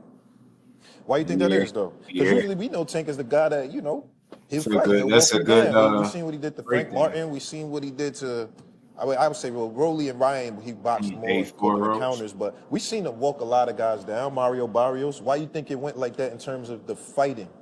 Because I feel as though Tank didn't understand or realize how good Lamont was. So he kind of was sleeping on him. And I felt as though Lamont was catching him when he was unexpected. So he'll throw, and he's not used to certain shit coming back. And when shit started coming back, it kind of like caught him by surprise. You think he got hurt in the fight? Hell yeah, for sure. Matter of fact, it was a part of the fight where Tank threw a left hand, he caught Lamont. And Lamont, as he was throwing his left hand, he kind of got hit, but he threw right back. He wobbled Tank. And Tank felt his power. So, all right, based on that fight, like, obviously, you versus Tank is, everybody been saying they want to see it. We don't know if it's ever going to happen, whatever the case is, but based on that fight, obviously, you've been saying you think you're going to win, but based on that fight, what do you see if you was in there? I can't give out no game plans. I know that I'm the best boxer on the planet. And none of these guys could beat me. And I'm going to keep saying that, and that's how I feel. But as far as the fight, if he wants to fight me, we can get it done. We can do that next. But if he don't want to fight me, I can go fight Lamont and I can show the difference between me and him. And Lamont may think differently too. He may feel as though, you know, when he getting there with me, that he gonna beat me or do the same that he did tonight with me. And let's see. I think it'll make for an intriguing matchup and it'll be a hell of a fight. Do you think I do like fight that. you? Lamont or Tank? Nah, Tank. Yeah, I think he don't got no choice. I think that tonight was a wake-up call for him. And he probably gonna try to go train harder. And he know that he got somebody like me in front of him that I'm not losing. So let's see. I think it's gonna happen though. I mean, I hope so, because I know he said in the press conference, they asked him, because he said he was going to call somebody out, right? And they was like, yo, who you going to call out? And he said, well, the person, he was here tonight in my locker room. And then somebody said Shakur. He was like, Shakur wasn't in my locker room. Yeah. I feel like Jake Paul was, I don't know, man. I feel like Jake Paul was there. That could be a fight. Or it could have been Isaac Cruz. Oh, Pitbull was there? Yeah, he was in. I seen him at the fight, so it could have been Isaac Cruz, Jake Paul, anybody. I don't know. Who knows? I was wondering why it wasn't me. Shit, I pulled up for the fight, you know. I pulled up to see what was going down. I'm thinking, you know, he was gonna call somebody out, and it was inevitable the person that he was gonna call out. But shit, he said it wasn't me, so that shit kind of weird. Did y'all see each other at any point? That nigga seen me. He seen me. He was in the ring and he did his little running around the ring or like bouncing around the ring, but he seen me. I seen him too.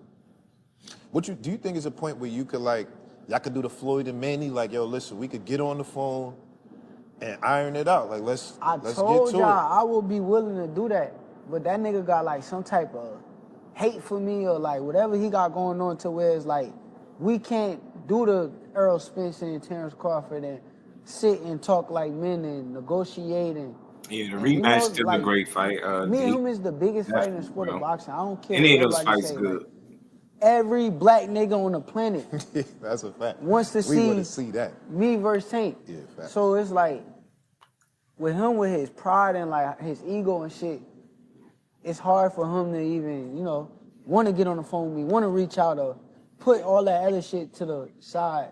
That nigga just got too much ego, I guess. But where did the beef come from? Because it's like, it seemed like he really don't like you. Nah, he don't. But why? Like, what did y'all do? Because y'all was cool at one point, right? We see videos of y'all as amateurs. Niggas was cool. Y'all knew each other. Like, where did it start man. that y'all don't like each other? Competition. Nah, that shit started from him. Like, everybody really think like, because, you know, people run with like false narratives, so they gonna say they versions of like the story, but truthfully, like when I first was around the nigga, he was showing a lot of love, and then once I became a threat, is where like everything switched over. Once like people started talking about me and my name started getting bigger, then it was like I go fight and I get on Twitter and he'll like post, oh, he did that because it was a cab driver, or he'll just post some like hating ass shit to where like it was unnecessary to go do that shit.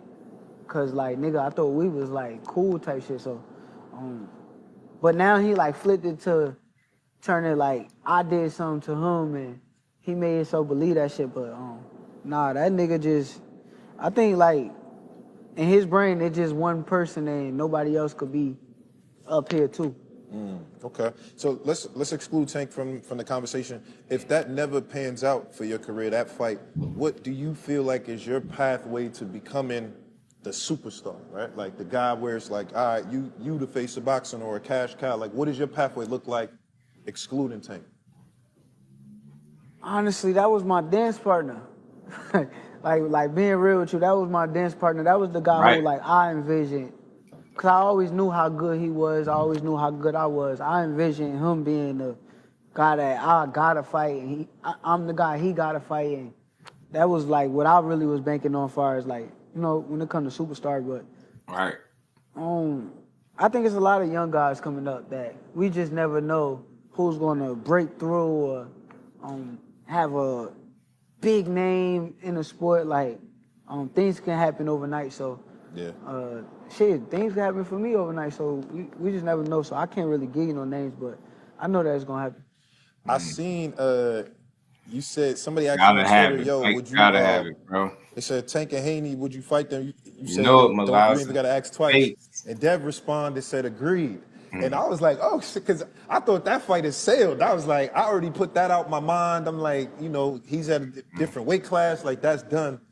You said, well, wait, does that feel like something that's realistic? Like you versus Dev, is that back on the table as far as us as fans should be talking about this? Or is that, y'all niggas just doing some Twitter shit? Nah, I mean, that's cool. Like I told you, I'll fight him. I'll move up to 40 and fight him.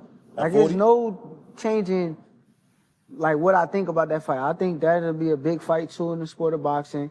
And it'll, like, be a long time coming just because of the history of everything that went on. But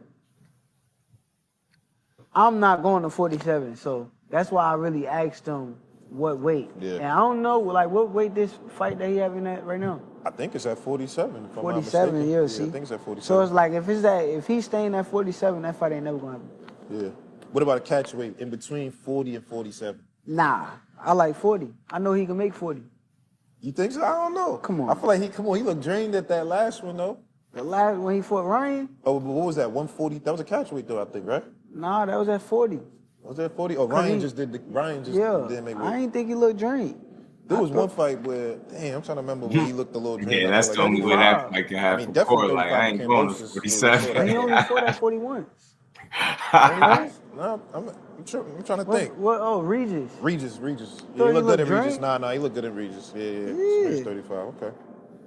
They were saying he couldn't make 40. I feel like he said that on Twitter. I thought he said. You know what I'm saying? I mean, shit. Well, like I said, I ain't going to 47. So yeah, 40, 41, 42. No. Yeah. Other than that, I ain't doing it. Tell me about your boy Keyshawn, man. I feel like the kid is rising up fast now. I feel like I remember you been telling me Keyshawn was one of them guys. I remember initially I told you I was like, he good, but I don't know if he one of them ones. He good though, but he proving me wrong. He looking like he one of them ones, man. Tell me about his career right now, like just you as his friend seeing that, like what he's doing. Shit, I think that he already doing everything that I expected.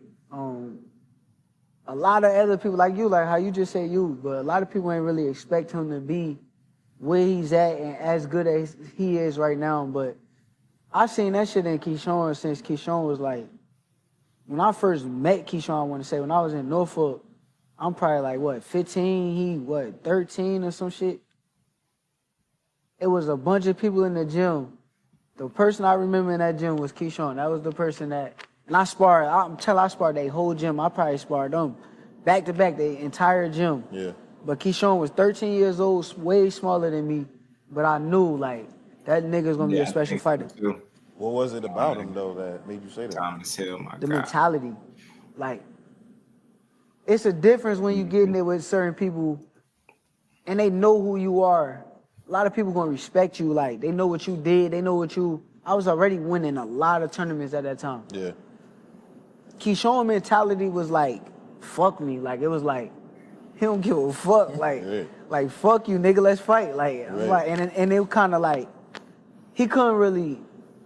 He was trying to capitalize. He couldn't really, like, do too much at that time because I was bigger, older. But it still was like, okay, I know this nigga a dog. Like, I know with the right push, he gonna be where he's supposed to be. I definitely feel like under Bomac, he been, flourishing and looking a lot better. You know niggas wanna see that fight. I'm gonna keep asking both of y'all until this shit. I'm gonna keep asking both of y'all every interview. What's up? What we doing, man? Tell him send 200 mil. 200? 200 mil, man.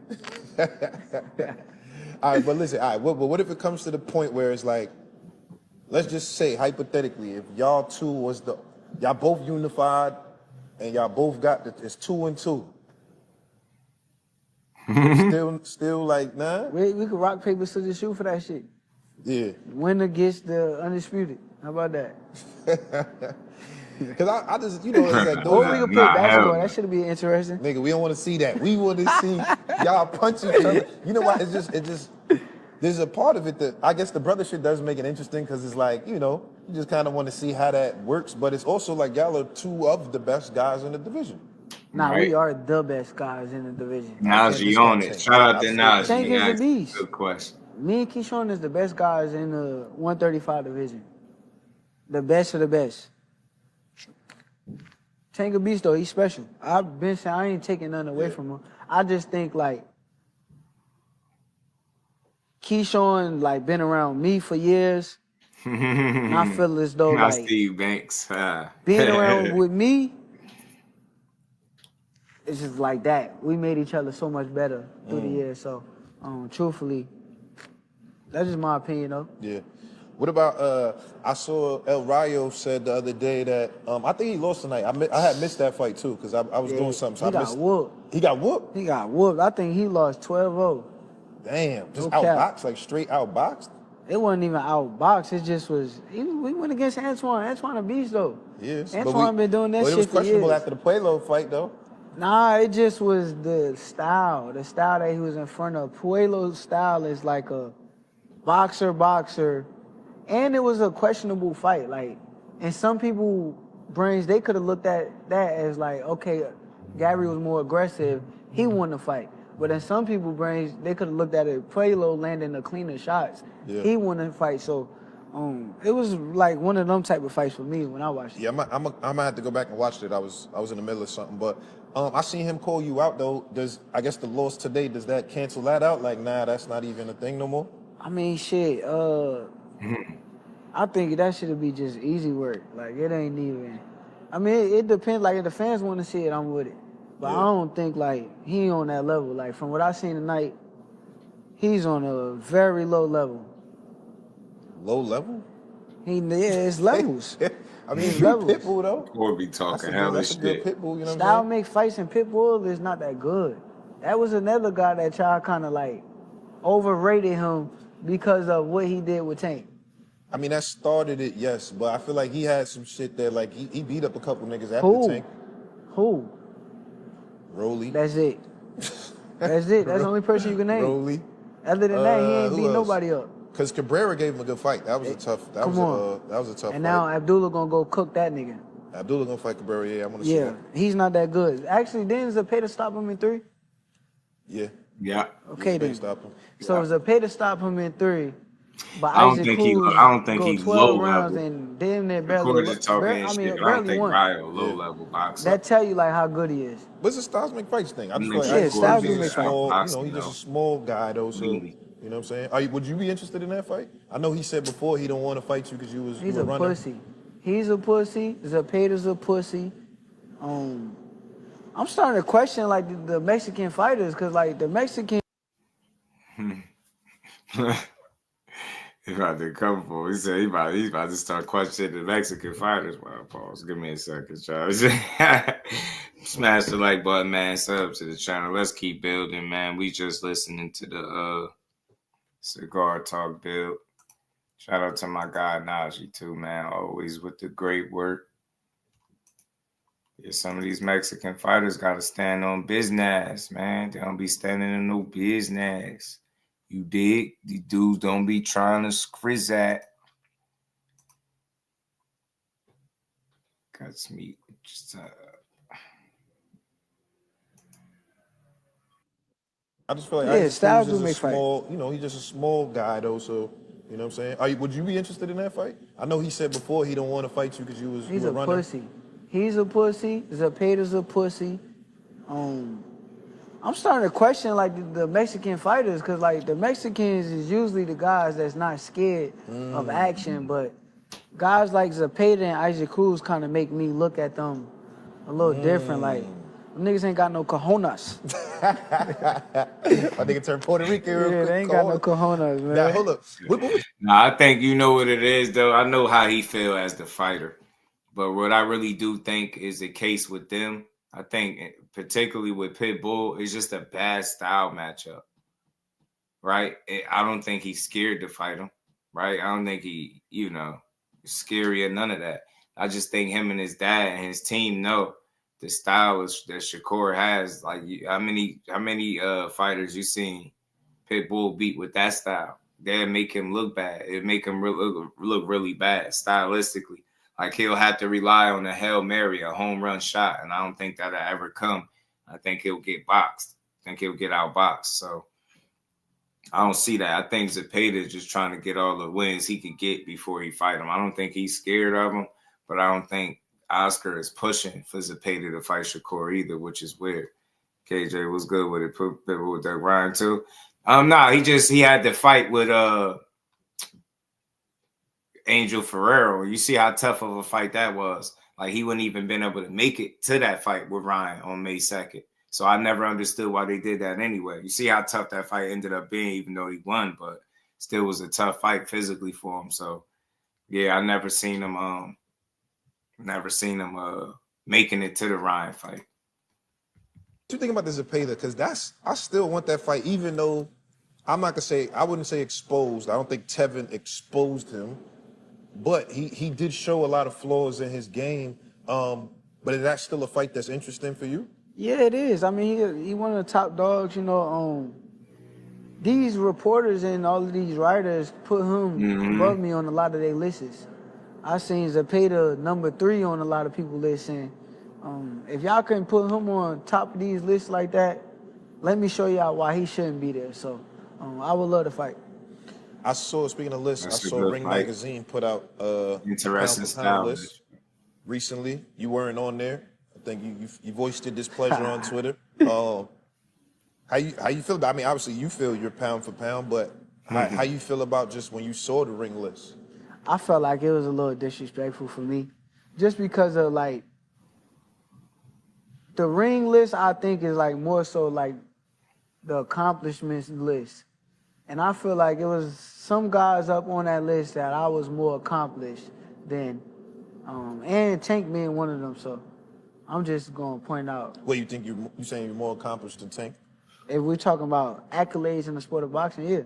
What has Tank done as far as accolades? And I'm not talking about pay-per-view or numbers. I'm a 3-division world champion. What have he done in the sport of boxing?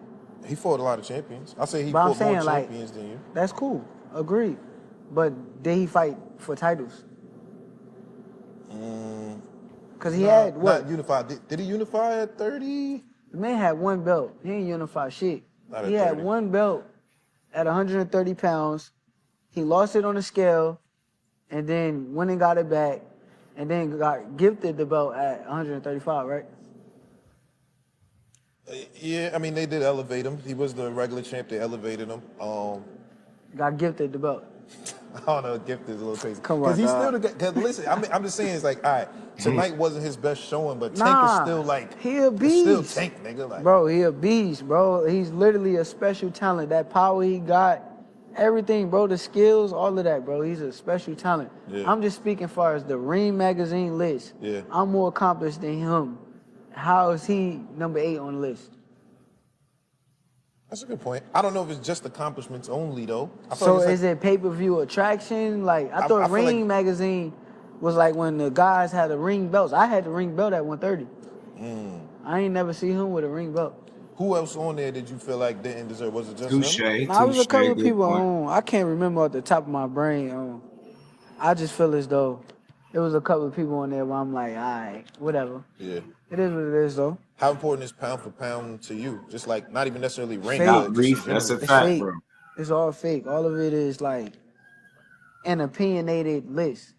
My opinion, I think this, I think that. So all that shit is fake. And like one day you not on the list, next day you on the list. These guys never know what it is. Just like even with this situation with tonight, it's gonna be guys dick riding me just because this nigga had an off night. And it's like 1 minute they love you, next minute they hate you, but it's still like I don't respect it because nigga, y'all was over here. How you gonna jump shit and come over here now? Right. So bunch of fake shit. So That's a fact. How comfortable do you still feel at 130? Do you feel like, I mean, excuse me, at the 135, is it like I got another 4 or 5 fights left over here? Shit, I probably got more than that, to be honest. Yeah? I make weight so easy when it comes to like 35. They do be there's no struggle. overrated. People were saying in this fight, they were saying you looked a little drained. I heard people saying that. You struggled to make weight. Nah, them niggas lost their mind. I ain't gonna lie to you. That was the easiest weight cut I ever had in my entire career boxing. What made it different?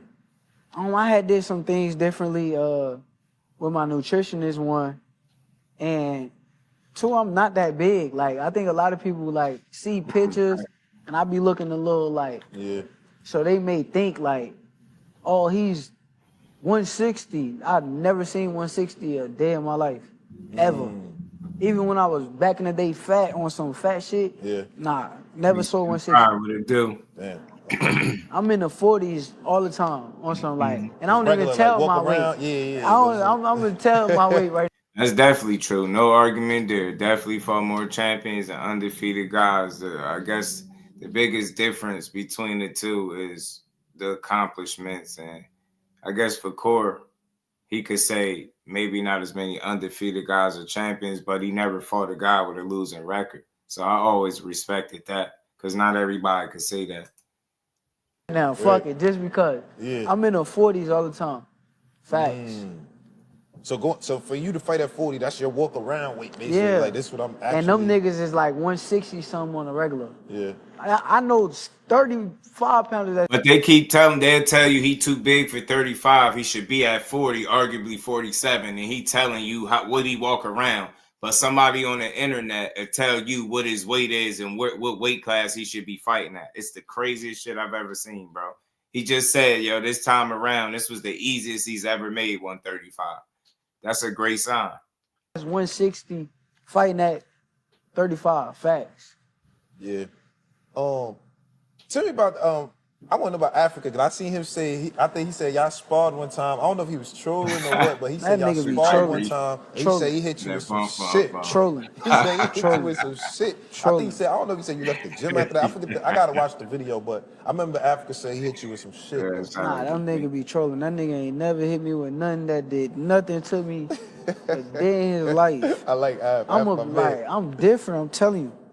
I done been hit by a lot of niggas. Niggas don't hurt me. Big niggas supposed to be strong. Niggas don't buzz me, hurt me, none of that shit. And I done seen niggas get buzzed, hurt by the niggas that I'm talking about. Hold on, you never been hurt, never? No.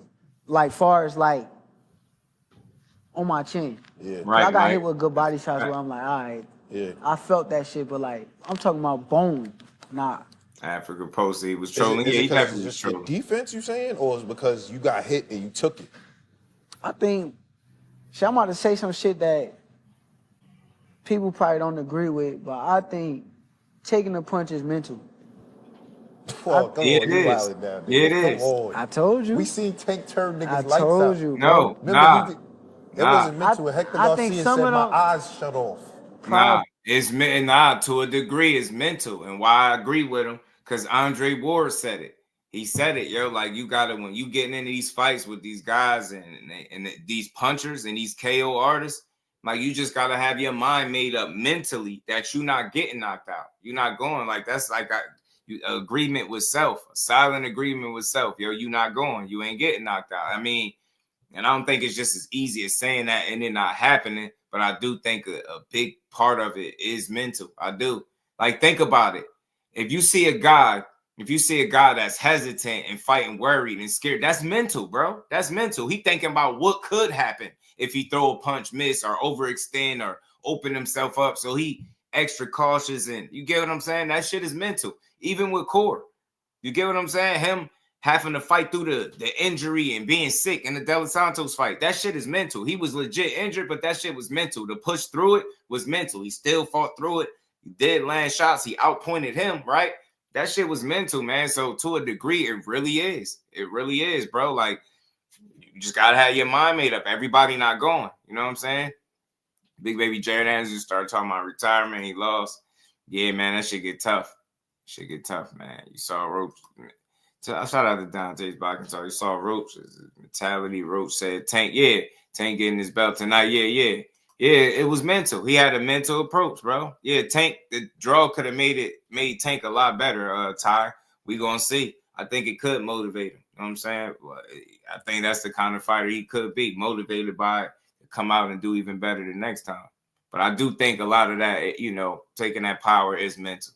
But I think like some of them too, I ain't gonna say Hector Garcia, but some of them be like weight drain. Like a lot of them niggas be like, if you seen fucking Frank Martin face, yeah, he did look drained. Nigga look like he never should be fighting 135 again, nigga. That should have been his last fight there. But truthfully, I just Probably feel will as be though his like, last fight there, though. even like a nigga like Lamont tonight, I bet you 9 times out of 10 when he was in that ring, his brain was telling him, I'm not going out. I'm not, nigga, not knocking me out. That's called mental, nigga. That's mentally telling yourself the right things. And I just feel as though like some of that shit is part mental.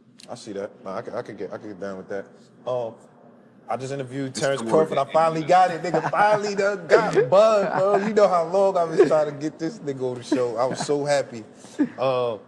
Obviously, his fight with Canelo, September.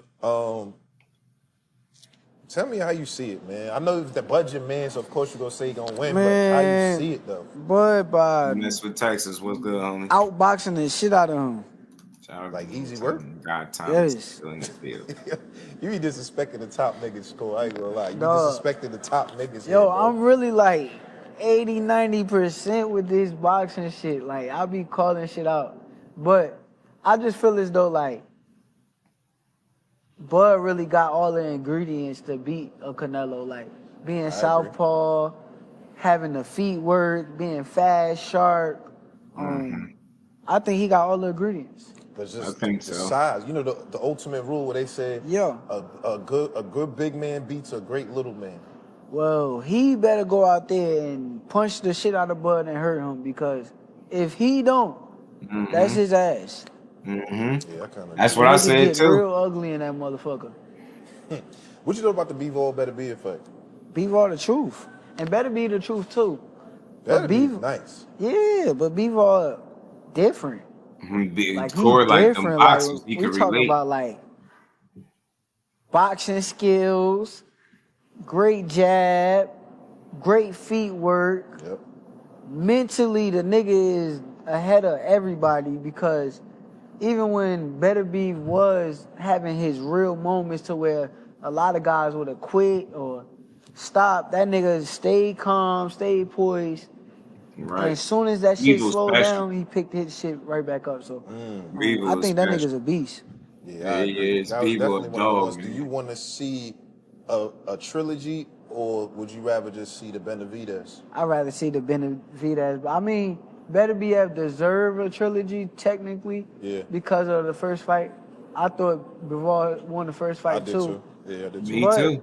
Me, I think that Benavidez and Bivol is another fight that's one of the biggest and best fights in the sport of boxing. I don't know if it's the biggest, but one of the best as far as like competitive wise. Who you got in I think there? so too. That's a hard fight. I ain't gonna lie. I'm leaning towards Bivol, but I know like it would be tough with Benavidez with his pressure, just his fighting style overall. That nigga's a beast. So I see it as Bivol being a winner, but it'll be close. Benavidez told me he hurt. I think he dropped Bivol in sparring too. I heard that shit too. He said, "Yeah, I dropped that nigga." Like, I heard that too. But like, I don't base shit off sparring. Like, I think a lot of people base shit off of sparring. You know whether somebody's good or not in sparring, but like, you don't know what type of day they having. Like, if you sparred them one time, you don't know what type of day they having or like what's going on there. So I try not to base shit off of sparring. Right.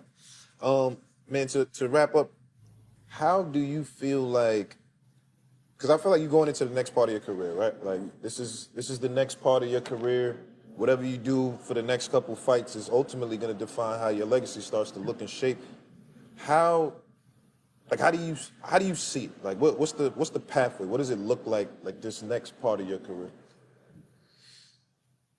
I mean, it just looked like me doing what I do best. Coming out victorious, fighting whoever they put in front of me. Now, fans be mad about situations that I can't control. I'm the guy that's saying, I want to fight. Let's fight. Let's fight. These guys is running, ducking, hiding. I can't really do nothing about it, but I see myself beating everybody they put in front of me. And when it's all said and done, everybody gonna have to respect me because I'm the guy that's still here. I'm the guy that they couldn't beat. Okay. Last man standing? For sure. I mean, it's already looking like it. So Right, we're great gonna fight. see. Now we definitely gonna see, man. Yo, Shakur, I Niggas- appreciate you, man. As always. I don't think he said he couldn't use his hands. Shout out to my guy Najee from Cigar Talk. I don't think he said he couldn't use his hands. I think they was just swelled up, and I guess he tweaked them, hurt them after the fight. But it looked like one of them was truly swelled up. But he looked good to go. Like I said, he ain't say he broke his hands or nothing.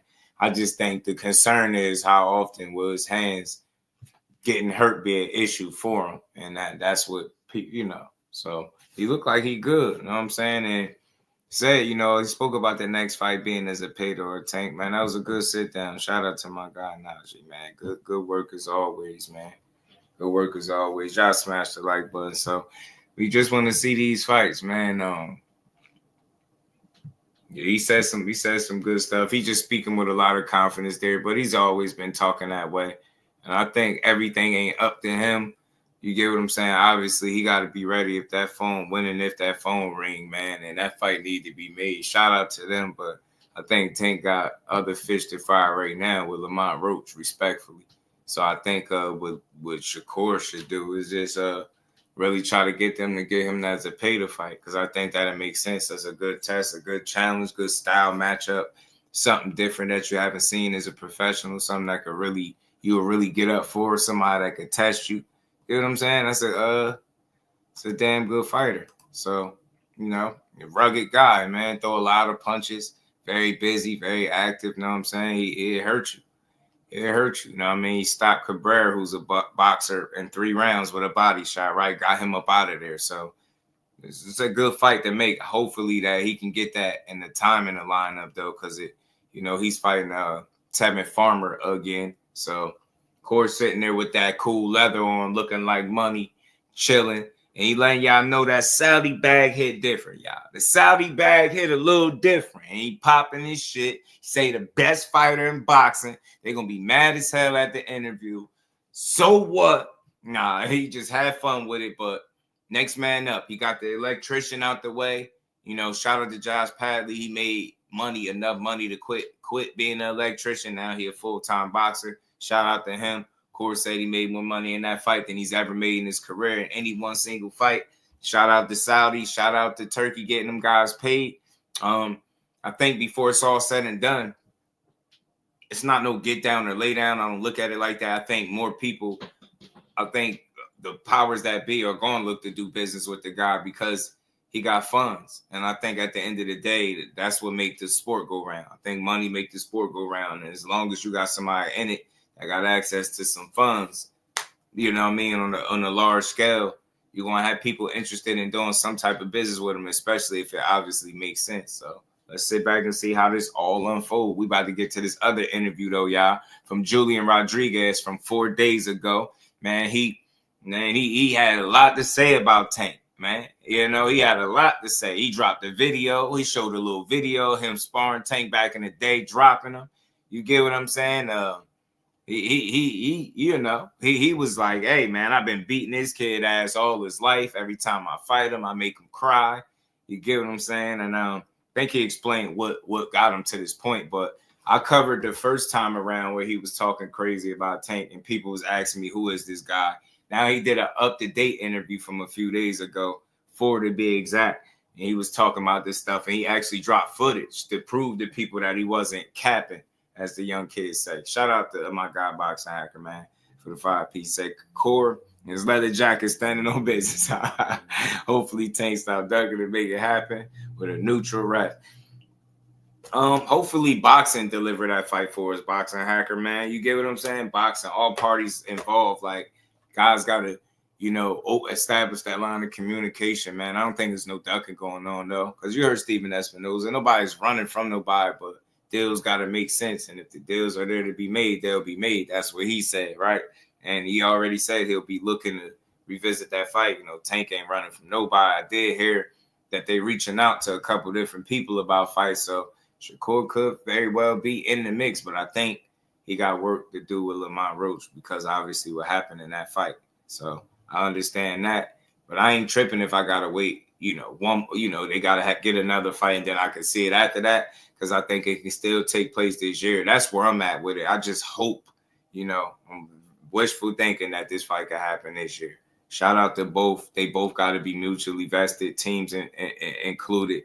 Everybody got to, do their part making this fight, because it always take two. And not saying one or the other don't want it, but let's make sure both guys is making, doing their due diligence and making a real effort to get in the fight that you say you want. Because you heard Shakur just say that's his dance partner. So it's not about if you need him. It's about if that fight makes sense. And that's something you should want, because that's something you spoke so highly about in terms of being the fight to test you, challenge you, and bring the best out of you. So why wouldn't you want that? So it's not a matter of needing. Yeah, you can sit with Eddie and the Saudis and make money, but you want to make this shit count. The thing with Corey is he's a competitor and he want to be great against the best guys. That's what I believe. So he said it time and time again. He said it multiple times throughout this interview. Tank is one of those guys. So with that being said, that's got to always be a fight that should be somewhat of a priority for him. You know what I mean? You get what I'm saying? Always. Boxing hacker Shakur's Tank should be next. I wish it was, but I truly think Asbad was good with it. I think him and Lamar Rose might get the run back, and I can see why. But the end of this year, early next year, but I'm saying end of this year, man. I think it could happen because we still early into this year. You think that him and Lamont run back a rematch, bro? That's all good. They run back a rematch. You get what I'm saying? That still leave time for the rest of the year for a fight to be made. The thing is with Shakur, you already heard them say the order of the fights. They was throwing Zepeda in there as well. So I could see that being a focus as well. You get what I'm saying? And while Tank's sorting out his business, maybe Shakur sees if he can get Zepeda in the ring. That way both guys remain active. They get fights in. Corey get more experience. Tank go get his lick back, do his thing, and then that leaves them hopefully available to fight each other. You know what I mean? In a perfect world. I'm just hopeful, though. You know what I'm saying? This fight need to be made, for all the obvious reasons. Shout out to my guy, Puda Caleb. Mine got lawyer involved.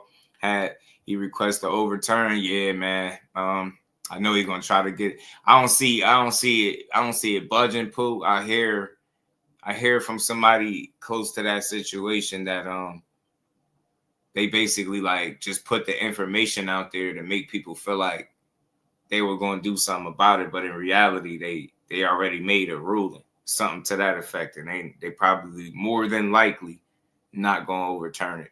But I can understand why Lamont would even request it or get a lawyer involved. It's nothing personal, in my opinion, the way I interpret it. If you are in Lamont's shoes, that's what people got to look. Put yourself in his shoes. If you feel like they missed a call that would have led to you winning a fight, you could understand why he would go this direction. I don't see nothing coming of it. I think the real score would be settled in the rematch, and I think that's what we all want to see. What? This not funny. How am I supposed to get home? Hold on. Sit down. Hold on. Here. $2. Take the train. Right, man. We ain't need no Jake Paul fiasco. And I never fully wrapped my head around that. No way. Like there was no way that I was gonna think that he was gonna slide like in the middle of his career, not in the middle of his career, but just like the peak of things, like just put things on pause to entertain Jake Paul. Like what weight would they fight at? Would that really be real? Look how much pounds and height and shit that he giving up. It'd just be ridiculous. It'd be a real circus. And I don't think, regardless of what they trying to put out in the reports, I'm not buying that ever was going to be a fight.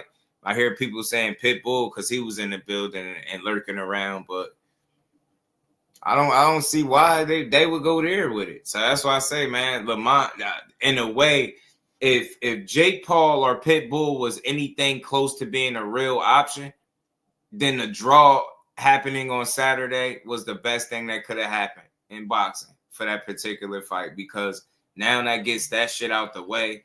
Nobody cares about Jake Paul fighting Tank. I don't. That's real circus moves. Pitbull Cruz, again, we've seen that already. Tank gonna beat him again. I just don't think he got what it takes to beat Tank, and I don't think that changes, right? Maybe unless people want to see if he can knock him out this time around, right? But I just don't need to see that either. So from that standpoint, if those options were real or possibly at play, then yeah, a draw happening could be the best thing, especially if they planning on just running it back. You get what I'm saying? They plan on running it back and doing a rematch. Pretty sure he go out there, he get his lick back, especially if he get his hand raised, obviously.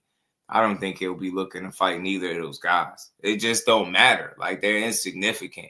You get what I'm saying? So there was some talk that that a rep from Tank's team reached out to Loma's team again. I mean, shout out to my guy. You already know Shakur Lamont. You already know, man. Look, respectfully, I just think Cord, like a boxer, I think Lamont is a boxer. I don't think he's a boxer, puncher, or none of that. He might have a sneaky power, like Tank said, but he's known as a boxer. And I just don't think he's a more skillful boxer than Shakur. I don't think he's levels below him. Like, like, you get what I'm saying? Like, it's night and day or nothing like that. But I do think Shakur is the more proven, more skillful guy, more talented guy at this point. That's what I believe. A fight could prove it. I could say anything. If they still got to fight, I think the fight will play out very good, be competitive all the way throughout, because I think it'll go the distance. But I definitely got Core winning for sure if they was to fight. But nah, that Lamont earned my respect, man. I look at him as a real challenge for people. You know what I'm saying? It is what it is. The way he held it down, just can't slight nobody that fought that well as he fought Saturday. A person like Tank will break bread with mine again. My opinion, you think, Josh? I mean, they shouldn't fall out. They shouldn't fall out because they ain't no lines crossed. And Tank already said he pushing for the rematch, so he put the pressure on himself. You know what I'm saying? Yeah, get that Pitbull and Paul shit about out of here, man. We don't need that. Go take care of that draw. If you're gonna do anything, take care of that. And I mean, signature sounds what it do, and that's it, right? Keep it pushing, bro. Keep it pushing. You know what I'm saying? Get it out of there. It's like Pitbull's the only option because of the PBC. Otherwise, nobody wants to rematch. Yeah, I don't think nobody wants to see that. I think the rematch will do well between Lamont and Tank. I do, especially if this first one did well. The way those people was packed out there, man. Rematch might do well. Do it right back at the Barclays. Run it back. Same location, man. Run that thing back. Or somebody said Houston this time, but whatever. I ain't picking and choosing, but I think the fight will do well just because of what happened, the controversy. Controversy sells. And it'll be a shit ton of people wanting to put money on Tank for the knockout again. I'm telling you. Yeah, I'm telling you. So running it back makes a lot of sense. If it was ever a time for him to run it back with anybody, Pitbull is definitely not the guy. It would definitely be Lamont. You know what I mean? Vegas, I ain't mad at it for sure. To me, Tank and Shakur 60-40 core. I ain't mad at it. Man, it's a hell of a talent. They can on the lawyer. Nah, I don't think it's gonna change nothing. Because it ain't gonna get overturned. Now, Pooh, had it got overturned, had getting a lawyer involved got it overturned, then maybe I could see that possibly, like, I don't know. Nah, I would see him still want to fight. Nah, I don't think no way this messes it up because I don't think it gets overturned, so it's not going to be no real impact, right? It's just going to be something people going to talk about for a little while.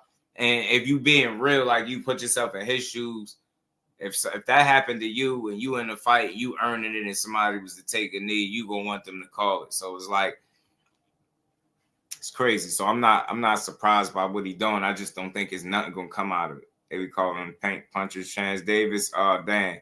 And we call him Tank Puncher Chance Davis. Kirk Douglas, what it do? My one with rounds y'all say he won, asking just hate. Nah, I don't think nobody that I don't speak for nobody. I'll speak for the people that I converse with on the daily. I think anybody that I've heard pick Lamont is picking him genuinely because they thought he won, right? I hear people picking Tank, and I don't think it's no hate involved in it at all. I don't think it's no hate whatsoever.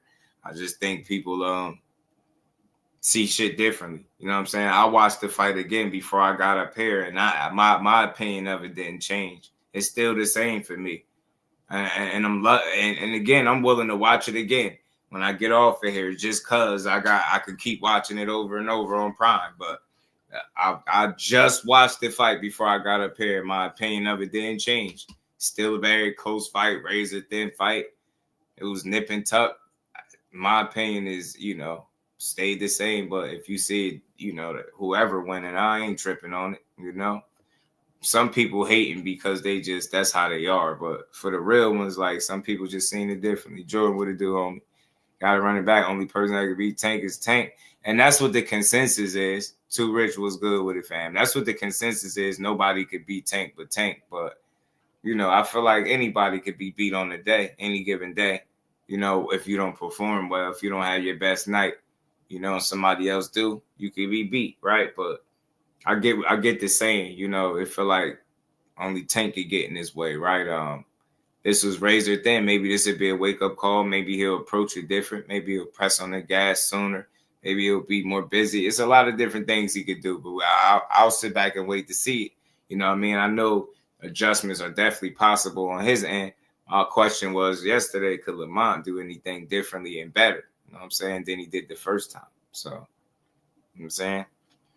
I think this shit really, man, you already know, bro. I rock with all of them, bro. I rock with all of them. I can't dismiss Lamont as no talent, and I don't like doing no triangle theory at all. I don't. Lamont Roach fought, Jamel Herring at a much different point than Shakur. I think Jamel Herring was a little fresher when Lamont fought him, even though he lost to him. Just seeing how the fight played out. You know what I mean? Even though he wasn't that same guy, like physically, maybe he was just a bit older with Shakur. He's still coming off like 6-7 straight wins, right? You got to respect that. Momentum is real in boxing. Yeah, a big win streak.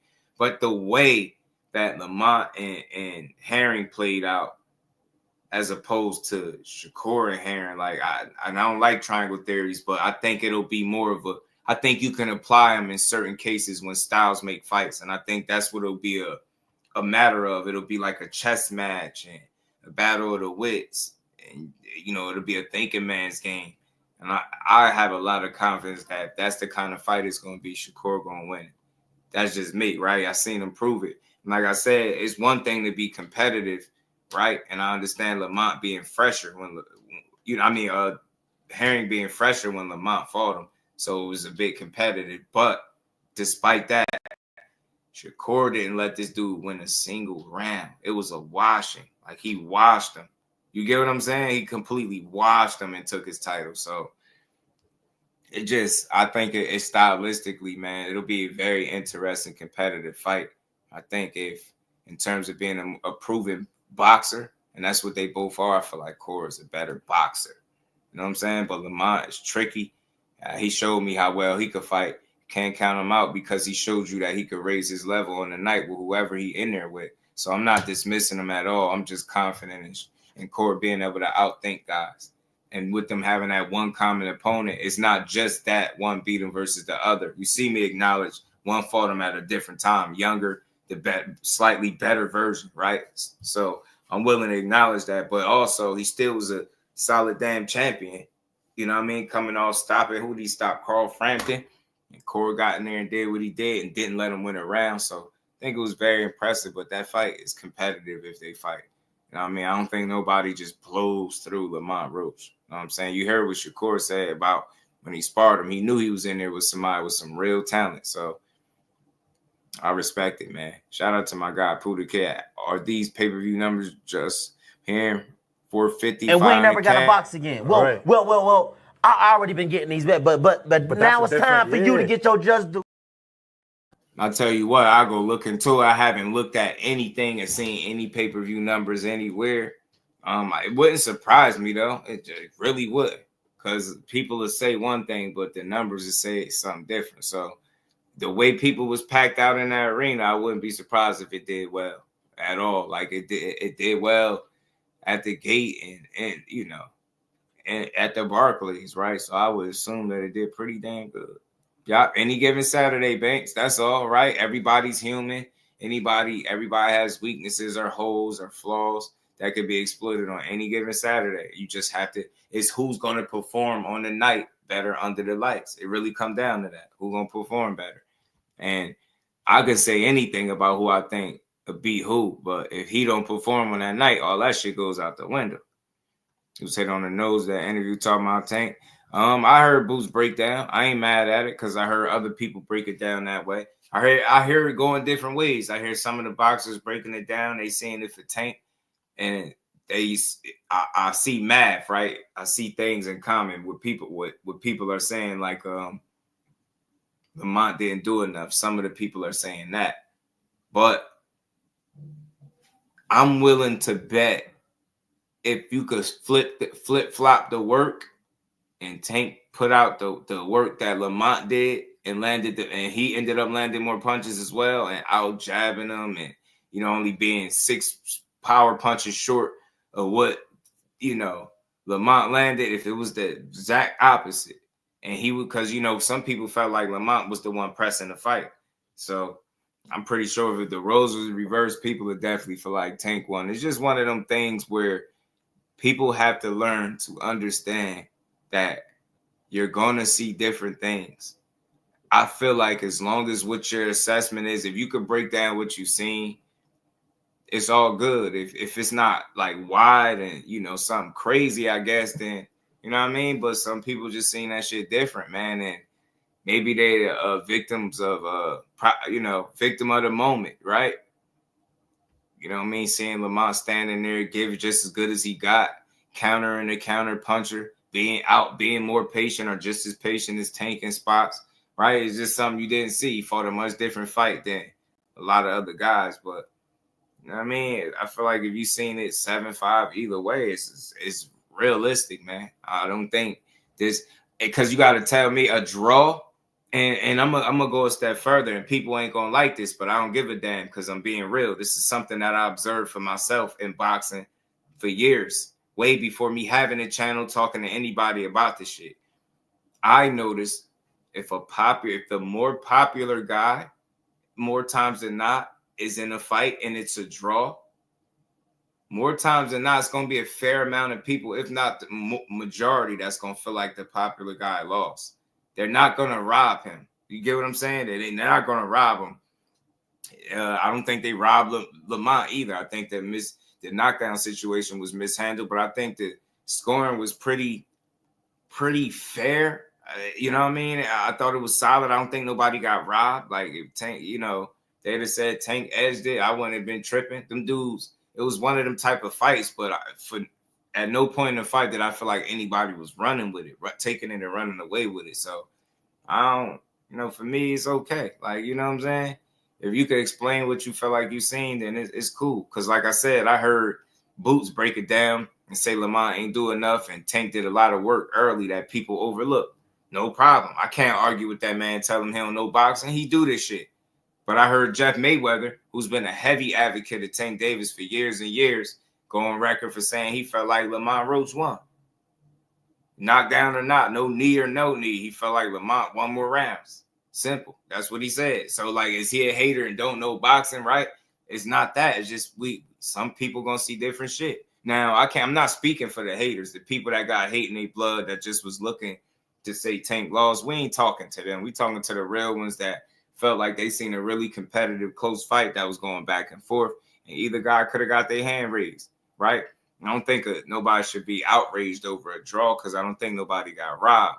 You know what I'm saying? But I do think, the referee situation is in question, and I got people questioning things, right? But that's not no fault to either fighter. You know what I'm saying? They just the fighters. You know what I mean? People got to do a better job at making the calls in live time, right? You know what I'm saying? Shout out to Steve Willis. Mike Kirkland, my guy, man. Which fight was closer in your opinion? Beaver versus Beterbiev or Tank versus Roach? Man. Damn, you be asking some good questions, bro.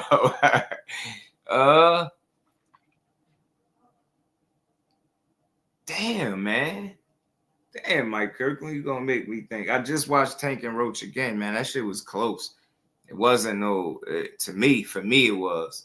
Like, it was a lot of tit for tat. All right, he went in part of the round. He won this part of the round. He won this sequence. He won this exchange. It was a lot of that back and forth stuff. But I think Tank and Roach might have been a bit closer. Because and why I say that, because I think Beaver did better for me in this rematch than he did in the first fight. think he might have did better. And I think it's because he did more punching. He was a bit busier. I had to look at the numbers to be sure on that, but that's what it looked like for my eye. So I say even Tank and Roach was really, you know what I mean? And that shit was interesting that the power wasn't a bigger factor as what we anticipated being a lot of times. That was interesting. And I think that's what kept the fight for me and you know, very close. It's like, you know, Tank could kick up on you, and you know, guys don't have an answer for that kick up. I think Lamont was able to have enough answers to make it competitive throughout. So in no way, you know, it's just one of them fights where, man, it's just whatever you like, man. You know what I'm saying? It's whatever you like. I ain't about to trip. I don't think nobody got it crazy. Some people saying shit like he got his ass whooped and all that. I think that's a stretch. I mean, I just think Lamont stood tall to a lot of the pressure and the onslaughts and the, you know what I mean, the little bursts that, you know what I mean, he was able to fight back in spots and impress people. And for that, they might have been prisoners of the moment and thought he was doing more than what he was. You know what I'm saying? So the more we talk about this, the more I'm gonna keep watching it, because I have no problem watching it. I'll watch it again and again. I'm a junkie that way. I'm pretty sure I'm gonna see something else. I'm just trying to watch it to see if at any point will I see it differently than I seen it the first time. I'm typically not one of those people because I don't think I get overly excited when I watch a fight. I get amped up. I love it, but I don't think that stops me from seeing the fight the right way. So usually when I watch it a second time, it's just to solidify what I felt like I seen the first time.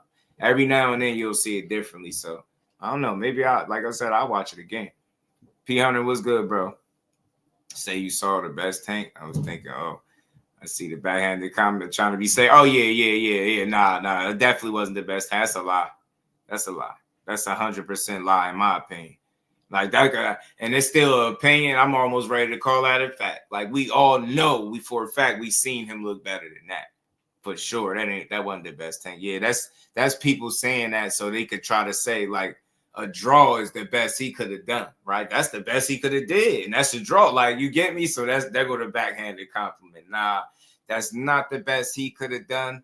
Respectfully, I feel like Lamont, you always can improve. I'll say that, but it's going to be really hard for him to top that performance.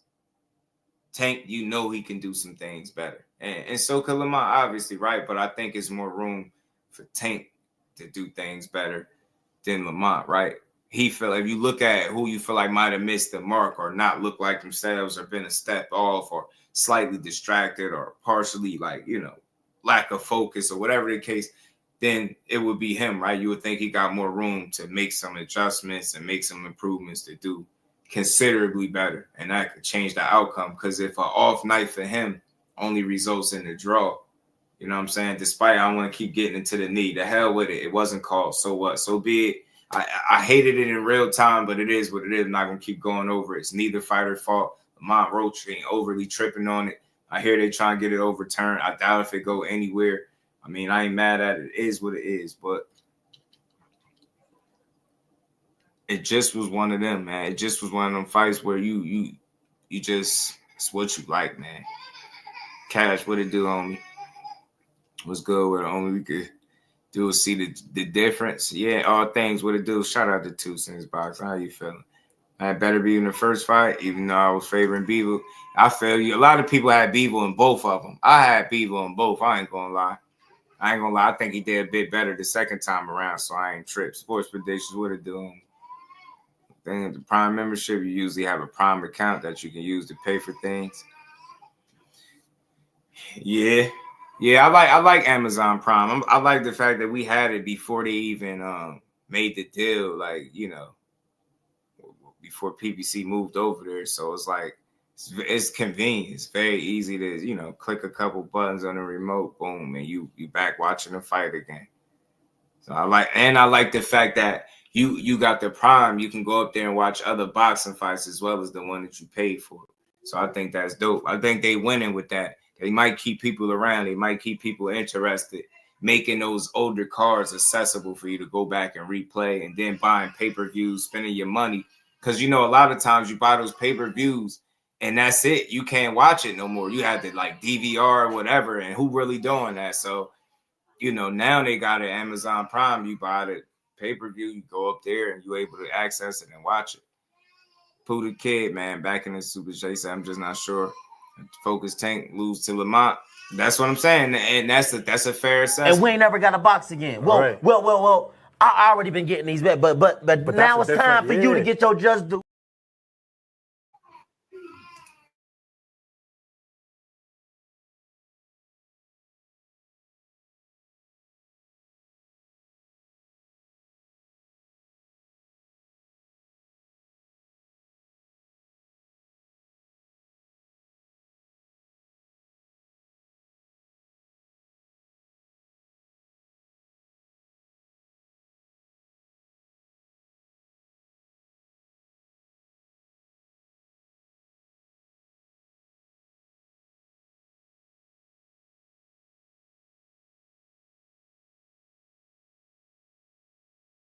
My bad, y'all. I had a little issues, man. They both got their just due, absolutely, yeah. But that the consensus is there that Tank, more locked in and focused Tank, would be able to beat this guy. And it's not crazy to think that. You know what I mean? Rude exposure, my guy was good with it. Yeah, I keep seeing people say that. I seen a little clip, but I'm not sure. Like, it looked like something, but I don't know. Because Roach, I think Roach would have said something, right? I don't even know. It looked funny. I seen the clip, though. Shout out to Cornelius. Michael Jordan called his own foul. That's a good one. Shout out to my guy. It's not funny. How am I supposed to get home? Hold on. Hold on. Here. $2. Take the train. To my dog Cornelius, man, appreciate you, man. Hey, yeah, it's true that is true. People still ain't giving Rich no respect at this point. Cash, yo, if you ain't giving Roach respect, you just don't like boxing for real. Because if that didn't it's easy to try to question what Tank is now that he had a draw. I think that's fake outrage, man. He's proven what he is. Like Roach just proved to a lot of people he was better than what he was. And they're unwilling to admit it and just accept it. That's all. And that's how you could tell the difference between real boxing supporters and people that's just fans of a handful of fighters or so. You can tell. And I don't mean to slight nobody, but you really can tell because of how they assess a fight when it's over. They're quick to look at one guy and he got to be, he's no way. He's what he's been saying he is. That's why it looked like that. So why you can't look at it on the other side and just say the guy that you thought wasn't as good was better than you thought, considerably better than you thought. That's a possibility, but people don't want to see it because it's more convenient and more comfortable for you to have to shit on one of the guys. I don't remember the last time, bro. Well, I might be putting my foot in my mouth. Hold on.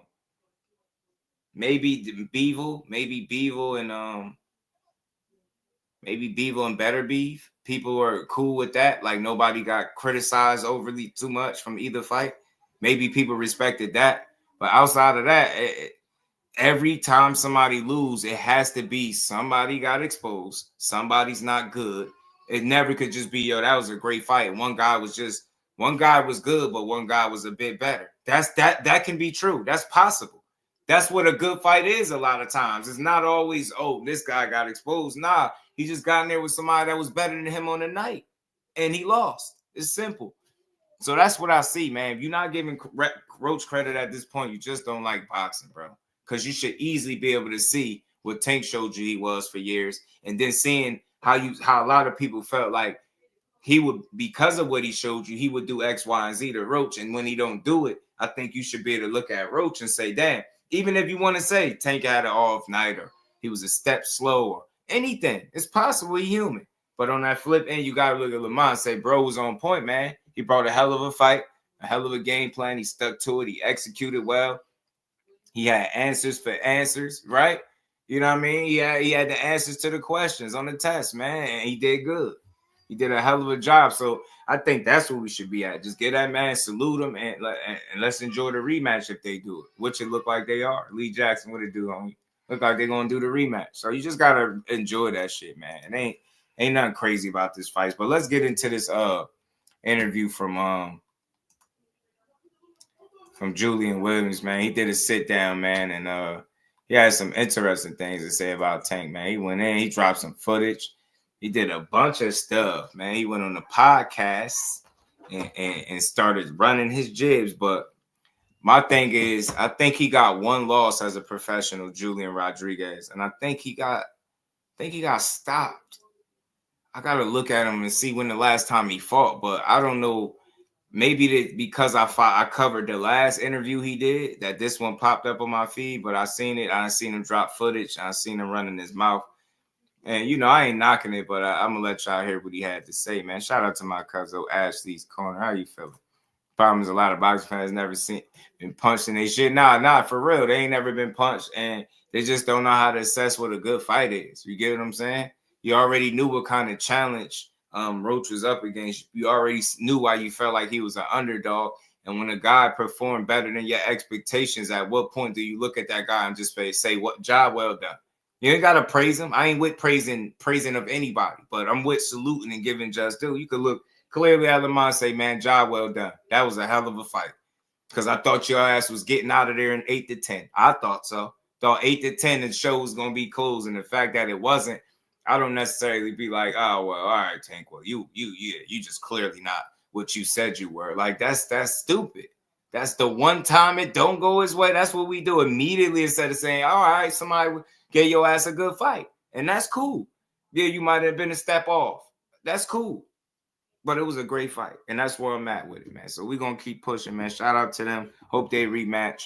Hope he makes some people put their foot in their mouth for the haters, man. For anybody getting out there hating on these fighters, I hope they make you eat some crow. Straight up. Baby Deuce said, "What's up, y'all?" He ain't saying what's up, but I hear him. I hear him. He being a super brat, as always. Boys is brats. Let's get to this interview, y'all, man. Let's get to this interview from Julian Hammer. I think his name Hammerhands Rodriguez too is his nickname. But one fight he fought, he got stopped, if I'm not mistaken, bro. Got stopped. I think somebody broke his eye socket up too. I think he got his eye socket broke. Dr. Boxing Talk, what it do, homie? Take my Say what I'm not liking is folks trying to this the wrong one. Well, let me get that out of here. Say folks trying to insert Turkey into the equation to take Lamont away from the rematch.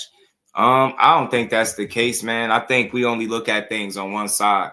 I think if you just put yourselves in each individual that's talking about Turkey, look at their relationship, look at their connection with them. Are they signed to a promoter that's doing business actively with Turkey? Because if so, if you're in that position, bro, as an individual, do you not talk about, making fights? And especially let's use Shakur for example. He just did the Cigar Talk interview, right? And he talked about making the most money he's made in any one of his fights. If that's a situation that you're a part of, do you not make that part of your conversation when you talk about making a fight? Why wouldn't you want to go through that route to make the fight? But now look, because I'm a real one, and I speak on the other side. If you're a guy on the other side, let's say Tank Davis, for example, you on the other side, you ain't got no open relationship. Your people might be doing some business with him, but your team hasn't done any business with him. So you might be looking at it like, the hell with it. I'm not going over there. I don't need to entertain nothing Turkey Al-Sheikh, and that's cool too. But everybody is not in his situation. Everybody can't sit back and be the main event, and no matter who they fight, it's going to be the biggest fight. Other people have to go, reach out and, travel other avenues for their opportunities. So they're going to be different. Tank is one Tank, right? And he's a gem, right, in the sport. He could move a certain way and he could make money without it having to be the craziest name. And that's just a benefit of him building his name a certain way. It's just shit is shit. The people have spoken. It is what it is, right? But everybody's not in that same situation where they can say, "You know what?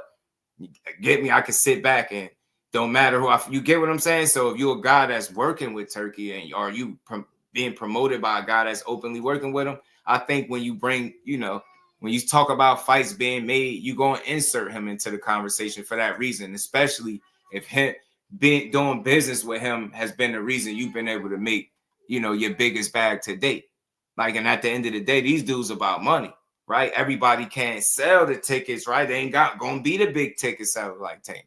So, you know what I'm saying? They're gonna have to go through other avenues to make the fights. That's all I'm saying. You know what I mean? I don't think Turkey can snatch anybody from anything, right? I think ultimately them two men had such a close competitive fight that they gonna run it back. And I think as they should, right? I think we all on board for a rematch. So that's all I see, man. Not to panic about it. That's the way I see it, right? Some people, they're gonna bring that guy up. They have a relationship with him. They feel like he's good for boxing, right? So that's all. I'm not surprised if you hate because they have some type of, you get what I'm saying, open understanding or at least business shit with him, right? Some type of business dealing where he getting you paid. So you know what I'm saying? People like, yeah, man, and a lot of times we got to consider the fact that what be stopping these fights from happening, it be money, financial reasons. We just seen it with Brian Norman and Boots.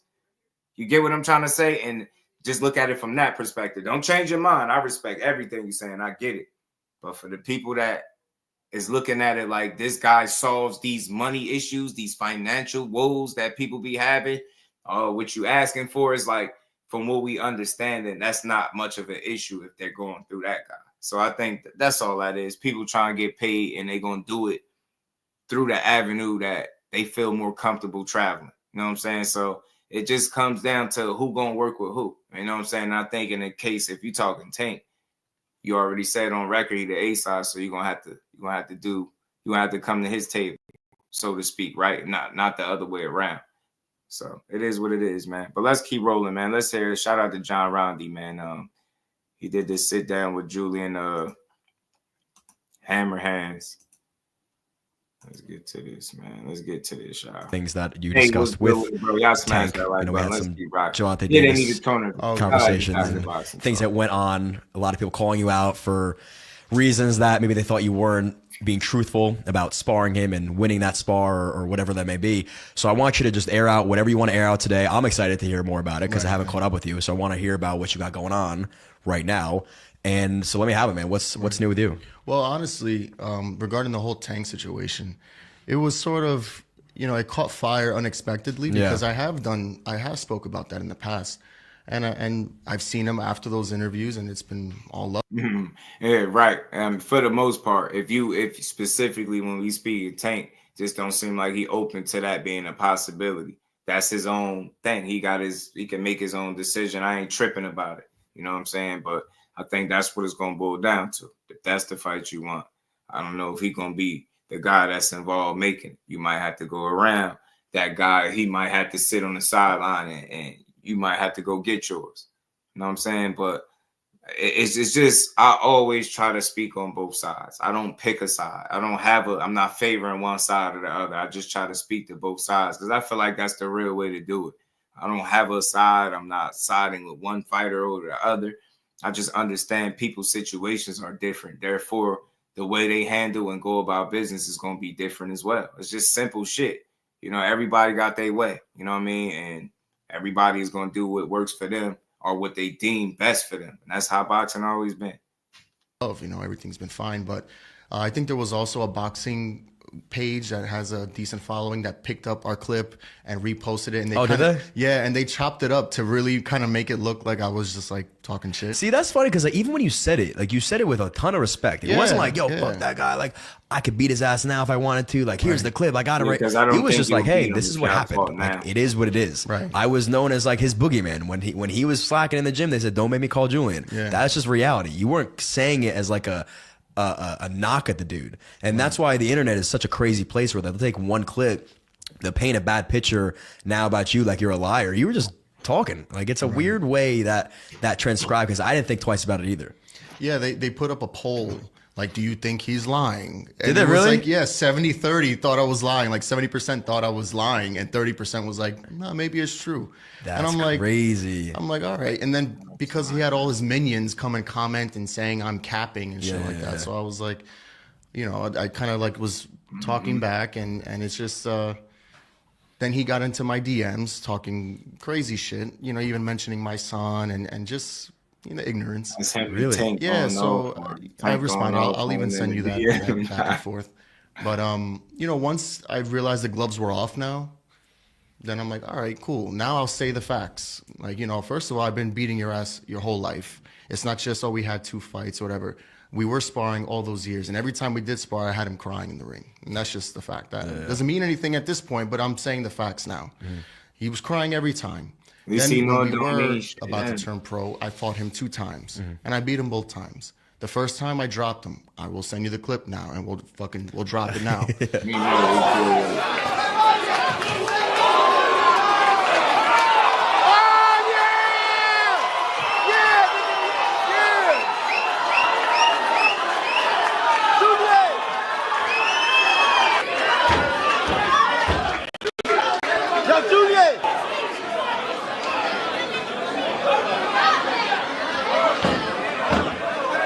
It's just people will say, oh, he was young. First of all, he was the same size as he is now, had tattoos, and at that age, he's knocking out grown men. But what? Because now I got. Yeah. And is he? First time I dropped him. I will send you the clip now, and we'll drop it now.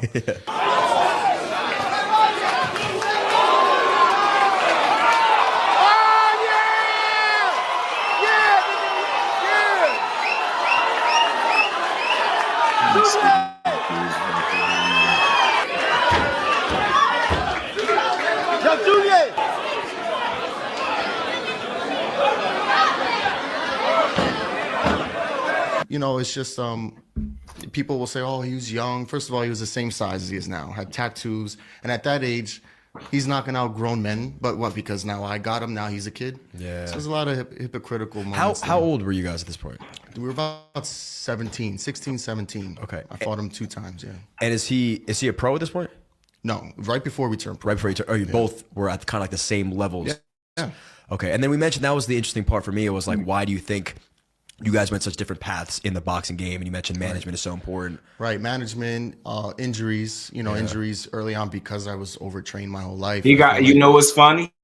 What's funny about all this? Like, this is his second interview because I remember covering the first one. Well, I was surprised that he, popped up. He was popping some shit. And I'm familiar with this dude. I know who he is. The funny thing is he got 1 loss, if I'm not mistaken, still to this day. Guess who he lost to? Guess who he lost to, y'all? Take a wild guess as to who his one and only, his lone loss and stoppage is to back in 2021. Guess who he took a loss to? Who did Tank win his first world title against? Jose Pedraza. Jose Pedraza, y'all. Jose Pedraza stopped his ass in the 8th round. I think it was like an eye injury. I want to say an injury or something. Let me see. It was something. It was a stoppage, though. He didn't finish the fight in the 8th rounds. 2021 against Jose Pedraza. Pedraza was 28-3 at the time. And he was 20... What was he? 21 and 0? I think he was 21 and 0 when he fought him. 21 and 0 when he fought Pedraza. Pedraza was 28-3 and stopped him in the 8th. Legacy, what's good with it, bro? How you feeling? What did little buddy think gained from this interview? I think as like he said, like I said, he was explaining whatever his story is. But my guess is, I said this before, people be listening. When he fight, it's gonna be all types of shit that come out. I see it with any of these top guys, whether it's somebody that they fought before or argued with, dropping sparring footage. Like, it's always something when somebody about to fight. So I think he said that they had some type of back and forth. And I guess this was from the first interview. From the first interview he did, I guess Tank caught wind of it. He talking about how he beat him and X, Y, and Z. Say he used to make him cry in that interview. And they used to, basically tell Tank, don't make me get Julian. Don't make, he was talking like that. So you understand why Tank would reach out and say what he said to him. Then he said he started talking about his son. They went back and forth. It's in the video. I can read all the text messages. I'm not really, concerned with ciphering through them, but, they had a little back and forth. So I guess that's what he said. All gloves are off. Now I'm going to just drop the footage that, when they was 16 or 17, whatever old they was. And it looked young as hell. And it obviously had gear. And I'll say this just to wrap up my point, man. If we seen a lot of your favorite fighters or a lot of these guys you know, recorded sparring sessions, fights when they was young, you'll see a lot of that shit. That shit is, you know, he know better now. If they were to fight now, I think he's at 40. I think this guy. I think Julian Rodriguez is at 40. Nah, they got him listed at 47 at that. So yeah. Nah, that fight had never happened. But if they fought, he wouldn't win. You know what I mean? He would win. Shout out to Kelly. He said it was a body shot. I think it was like a delayed reaction up top or something.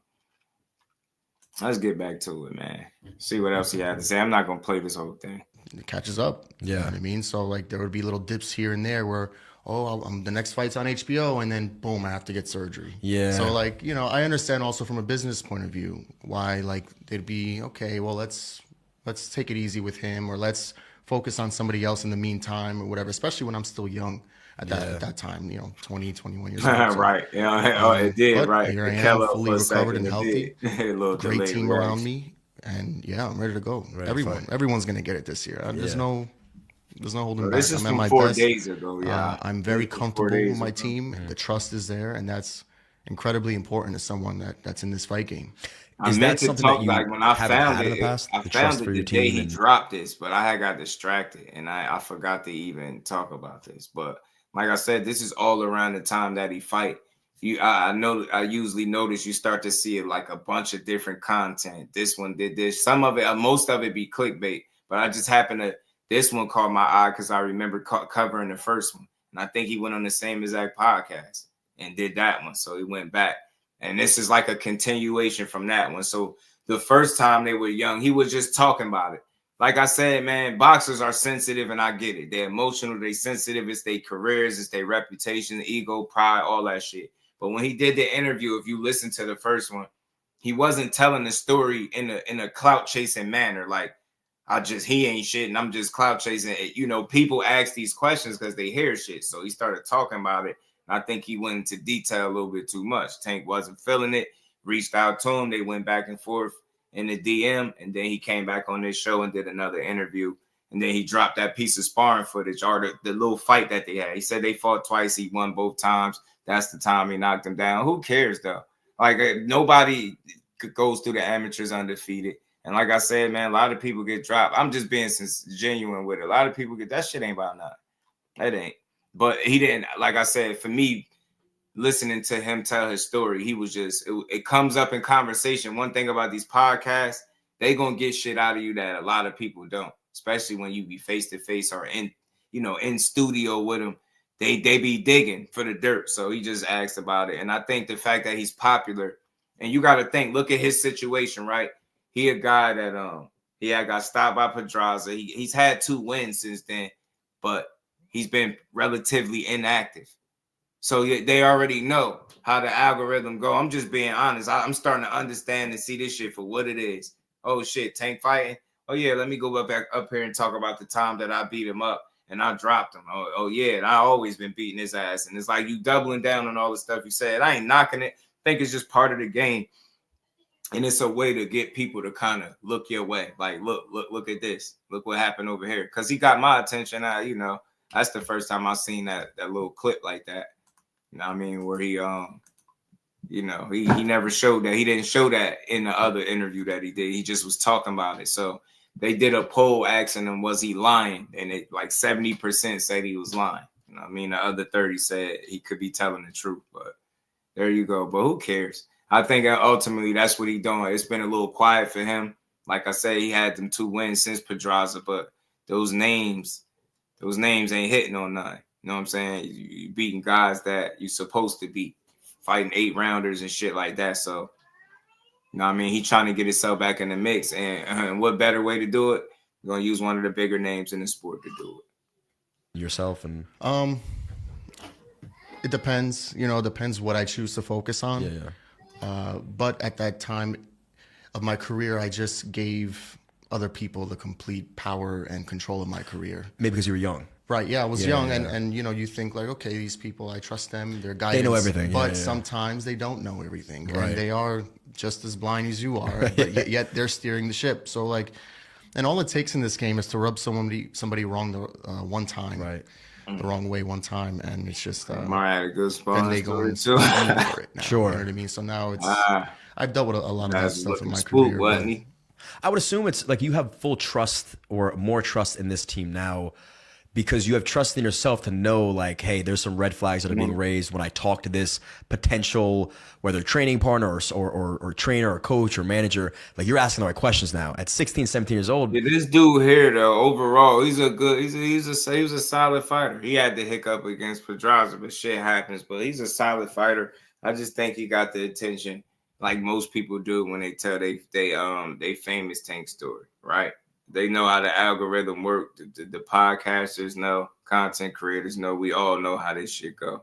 I mean, even to talk about it, but it just caught me, caught my attention. Like, damn, he dropping footage now. So they obviously went back and forth recently in the DMs with each other. So there you go. It's just part of the game. Oh, well, now I got footage, and the thing is, like, dudes had the footage the whole time. They tell these stories and they know what it'll lead to. Somebody gonna hear it, somebody gonna reach out and say something to you. It's always been that way. Then you're gonna be like, well, I got the footage.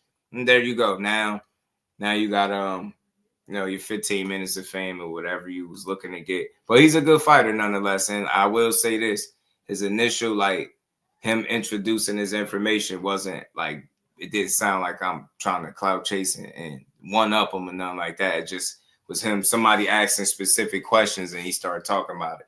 Like I said, maybe he gave one too many details, but I'm not playing this whole thing. I'm glad that was in the beginning. Shout out to them. Shout out to Julian Rodriguez, man. Cool fighter, but let's see. He ain't no player at welterweight. That's for sure. That's for sure. He's for sure not a player at welterweight.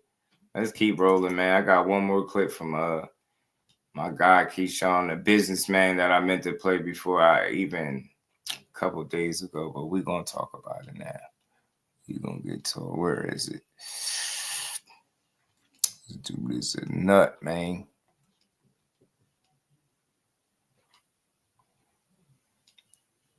And that's one thing I learned about this boxing, man. Some of these people, like, they be like exhausting all options, and when they be like dropping sparring and old fight clips and shit like that, and not that I'm justifying it, I just get it now. Dudes don't be having no traction. You get what I'm saying? Like, they don't be having no reason for somebody to even look their way until they, oh, look, this is what I did, and that's how they do it. It's crazy. It's a dirty game, but it's been going on forever, man. That's the games they play, man. That is the games they play out there. Hold on, let me pull this up, y'all. Y'all smash the like button for me, man.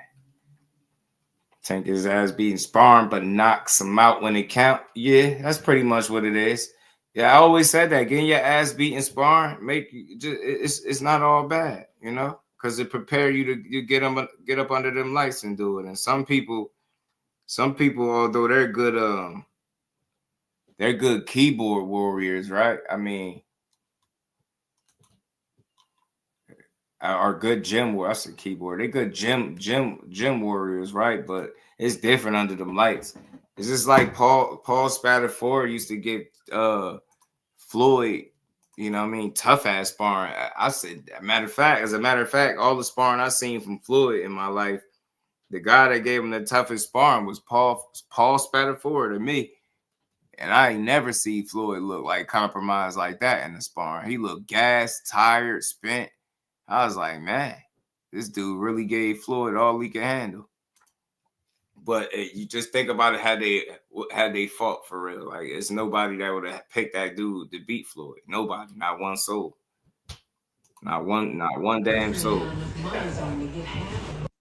Yeah, I watched the presser. I was talking about it a little earlier. That's that Fatal Fury shit in NYC, and they having it in Times Square. I think it's gonna be pretty cool. I heard about the fight was Tank was on his bike, and he showed quitting him. Yeah, I think that's just people exaggerating. And on his bike, I mean, I never looked at it like that. Like, people act like you can't move in a boxing match or it's automatically running. Now, I know when certain fighters do it, it's running.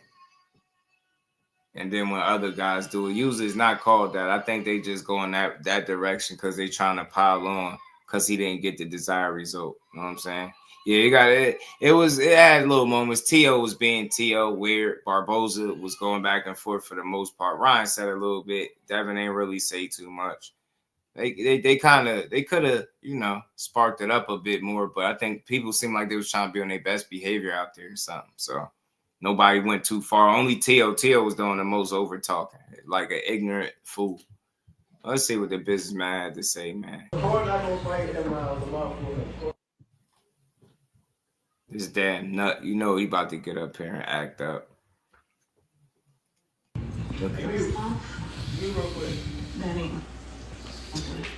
A draw? Okay, then we got a draw. It was a draw. A draw? Y'all still trying to say I can't do this? I can't. Okay. Hey, shouts out to the whole that whole event though. Let's start there. It was a great event. Great turnout, 19,000 fans. You know, we you know what I'm saying? Boxing looked great tonight. You know what I'm saying? No cap. A draw though? Yeah, T.O. slow. A draw.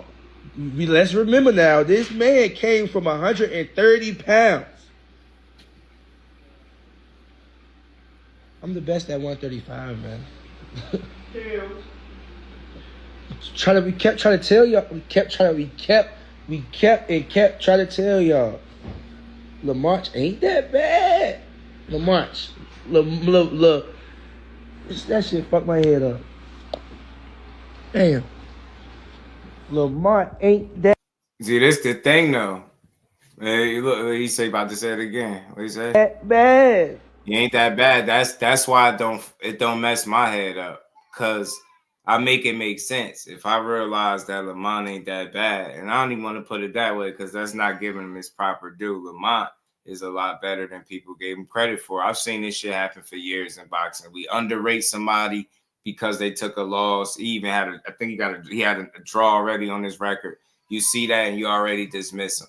You know what I mean? Like, yo, there's no way he gonna go in here and compete, let alone beat him. Sometimes we trick ourselves. Like we miss some things. You know what I'm saying? I understand why anybody would pick Tank or have him as the favorite winning, more proven, more fights, more experience, all that good stuff. I get it, but Lamont ain't that bad. And the fact that he ain't that bad is why we got a good fight. You get what I'm saying? So whenever you know a guy ain't bad and he's good, and they're with another guy that's good, and they raise their levels, you get you a good fight. And that's it. So it's an unexpected outcome nonetheless, you know, but this is boxing. This is why we watch this shit. Slide, what it do, man? Came in bigger than Tank, though. Yeah, he was going to be bigger regardless. You know what I mean? Wallow said, call Greg Hackett. Signature sign because Lamont won. What doesn't mean Keyshawn is number one. He going to say what he's supposed to say, those signature sounds. All the fighters saying that. Tank say it. Shakur say it. Every fighter that feel like they're top guys say they number one in their division. If you ain't saying that, I will be looking at you a little different because nobody going to be like, yo, I'm the number two guy. Get what I'm saying? They're going to say they're the best. And I feel like boxing, you just got to be crazy like that. You got to feel that. That's all. I think people be thinking what they saying is like personal. We don't got to believe that he's number one, but he is. He do. Right? Fight me or something. He still got a lot more proving to do, but I don't got too much to say. The fight done said it all. Not too many lightweights in a better position. I don't got too much to say. He's in a good space. Just know it's a different conversation now when you add the businessman versus Gervonta. It's a different conversation. Because I'm punching, Shawty. That's number one. I'm punching. Me too, eh? Me too. But they got to talk. Either one of them guys. They got to have some fun, man. I fuck with Lamont, though. You know what I'm saying? They all do it. But either one of them guys is getting. I'm knocking them out. Word. I'm knocking them out. I'm not even playing. I'm knocking them out. Counter him. He countered him crazy. They countered each other, but Lamont. I feel like Lamont won. Let's start there, too. I feel like Lamont definitely won. All right, G. I feel like Lamont Roach won. I definitely feel like Lamont Roach won. But a draw, like, it is what it is type shit, you know? I ain't hating on the decision. I ain't shitting on the decision. But I did feel like Lamont Roach did win, pull it off. But the counters and shit, Man, let me count it. Man, it's just some shit you just can't do it. Shouts out to that event, though. It was a great event at the end of the day. It was a great event. Great event. It was a great fight. They put in a fantastic performance. Both of them did, for real. Both of them really did put in a fantastic performance. It was a great fight, you know? All that good stuff. You know, it was a draw at the end of the day. People unsatisfied. You know, I feel like, you know, I always keep it a buck. Let's go get something to eat. Shit, all right. I feel like they need to run it back. Mm-hmm. But you should. I don't want to fight one of them. You know what I'm saying? I hope they do. I don't care who I fight at this point. I don't care. But I'm telling you, if you give me either or before they rematch, I'm fucking their rematch up. Mm-hmm. They getting put. I'm telling you, I ain't even playing. I ain't playing, bro. I'm young. I'm on fire. I'm young and I'm on fire. And he just hyper. He just feeling himself. He feeling good. Hitman's rival was good. I heard some people saying that. That's why when he say go back to the drawing board, I think he just mean go back to the basics, man. Do a little more of the things that got you here. Tighten up on some things. We all know some shit he could fix and polish up and do better, especially in a rematch. We know that, but some people have been saying that you're falling in love with the power like Wilder and shit like that. And you know, they making that assumption based on the low punch output and the way and when he decided to turn up. But the thing is, it's just like Wilder to a degree, and I'm not trying to compare the two. It's been successful, so why switch anything? Now you had a time where, okay, now maybe I could go back to doing a little bit more of other things I used to do. I think he said something like that, like, tweak here, tweak there, man. That shit, it's not like you gotta, switch your style and reinvent yourself. There's none of that. You got all the tools necessary to win whatever fight you win. So it's just a matter of putting them together all like you used to, like you usually do, right? An off night is just an off night. And you bounce back, you get back in the mix, you keep it pushing. That's exactly what it sounds like they about to do. So I like it. I hope if they're going to do the rematch, do it immediately, like far as right next and then move on from there. But I know he should be motivated, well motivated with all the, the back and forth and people talking crazy. And then, like he said, this is the first time he got booed for what? Quite some time, right? Right? Quite some time. And they ain't booed a performance. They booed his when he was talking on the mic about the Greeks. And so I know that shit got to be motivating. You know what I'm saying? At the end of the day, you can get yourself back in there. You're going to get back in the mix. You're going to make whatever necessary changes you need to make. And you can get back to it. One of the things people pointed out was that there's so many voices in the corner. I don't care who you are. That could be difficult to focus if you got 3 or 4 different people talking to you at the same time. I don't care what nobody say. That's a challenge in and of itself. He's trying to listen to one guy. He here, this guy right here, there's somebody on the left. And you get what I'm saying? That shit, that's a lot. So there's going to be some things that's going to be tightened up. I expect for sure. And I believe in him as a fighter. I don't care about that retirement shit he talking. I get it. He just, the way I assess it, I've made peace with it. I found an understanding for why he's speaking that way. And I think most times you don't hear fighters speak that way because most guys they're not in that position that he's in for as long as he's been there, where you're able to look at the end of your career, right? Where you're able to think about life after boxing. A lot of people get caught up in a rat race and always chasing that big bag and trying to get that big fight. He's been a big fight for X amount of fights and been able to make lucrative paydays and big, big bags. And I think that's a lot, and constantly be successful. So it's allowed him to be able to see life outside of boxing and what way I could better myself outside of this shit. Most people can't get to that point, or they don't get to that point. And I ain't giving them no excuse. I'm just making peace or coming to, that's my understanding of why he started speaking about it, why he's still fighting. That's what I think. You get what I'm saying? Most people don't. And then having kids, you get what I'm saying? You got sat down for a little bit of time. Pretty sure you was able to think there.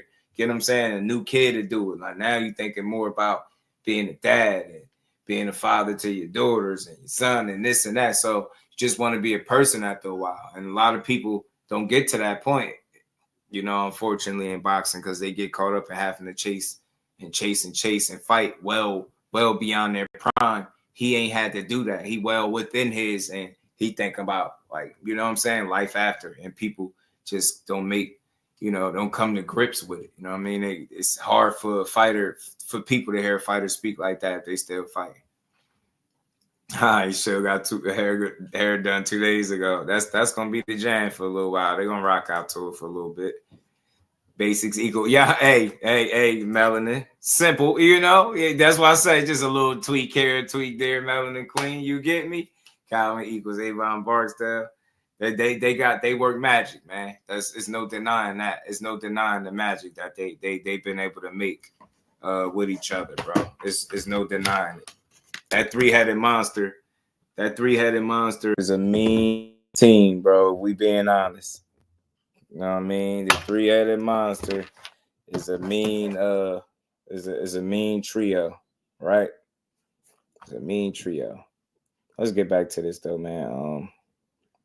See what Keyshawn was talking about, because he's a whole fool. Kenny, you can trigger bell. Young and I'm on fire.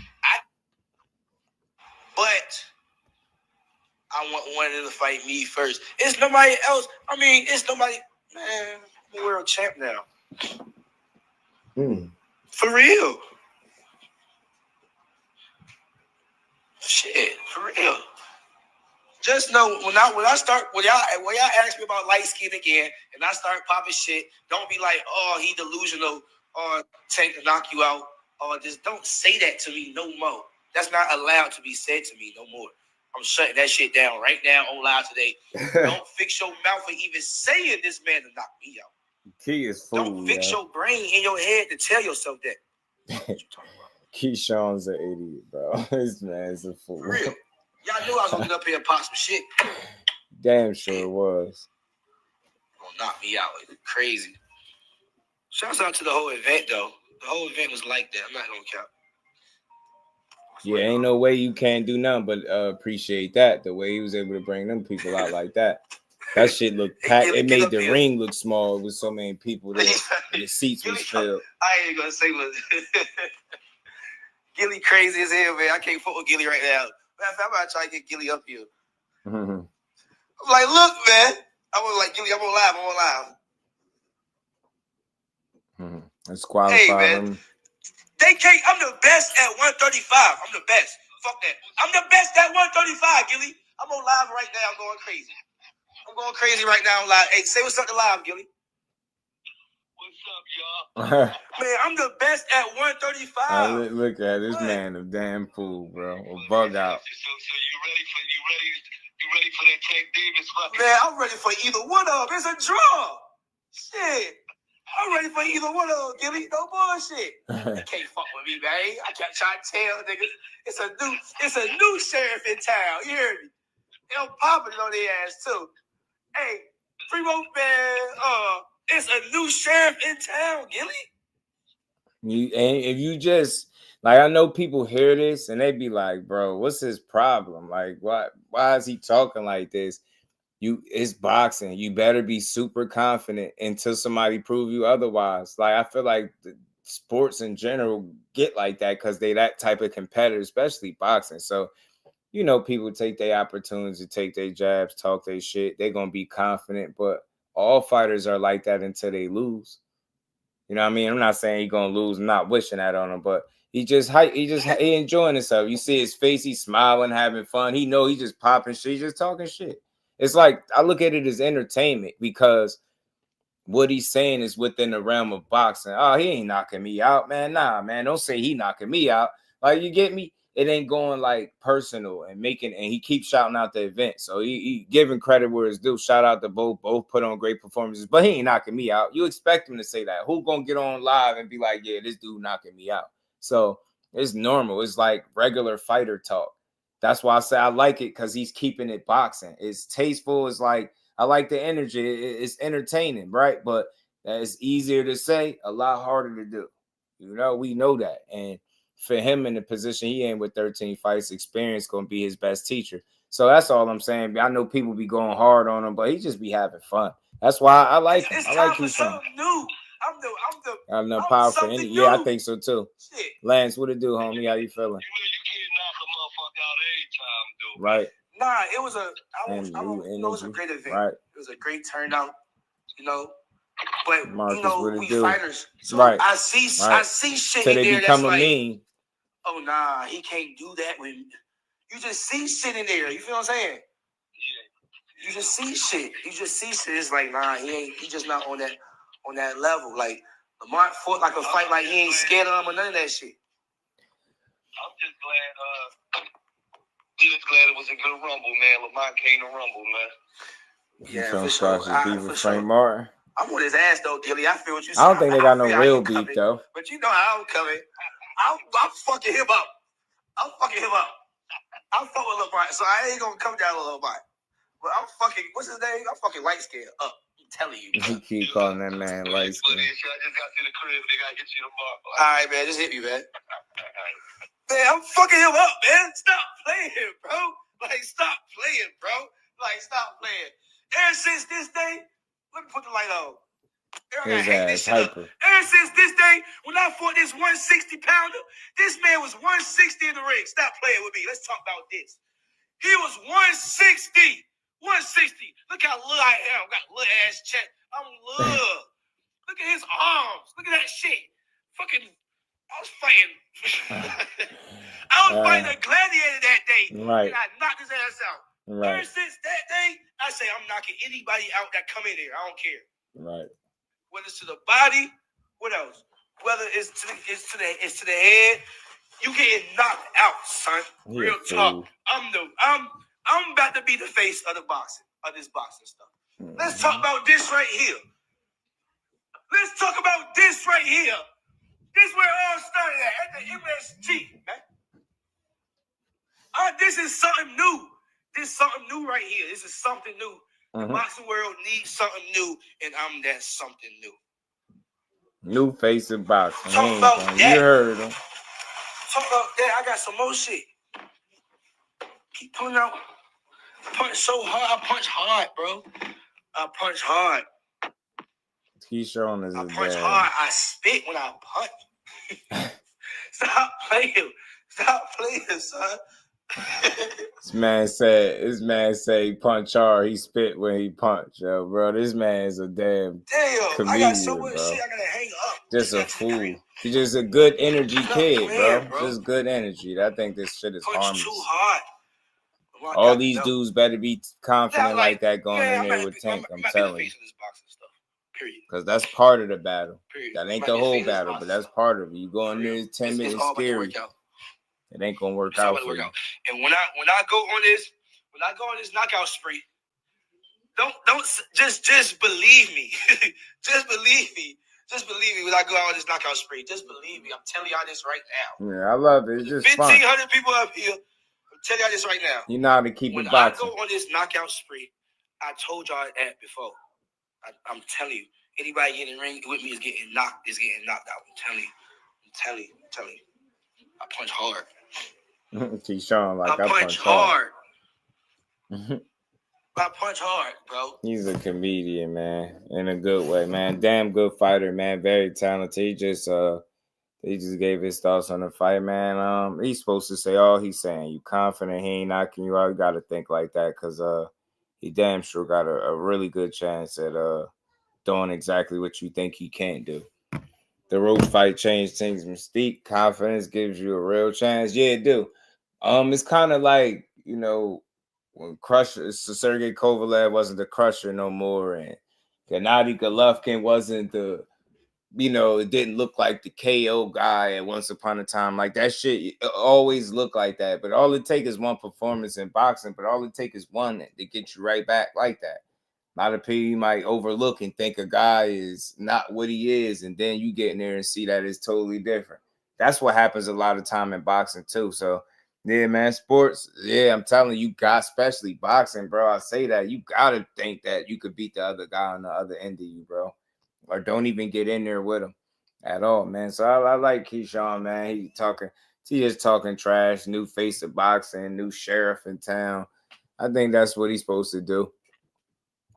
You know what I'm saying?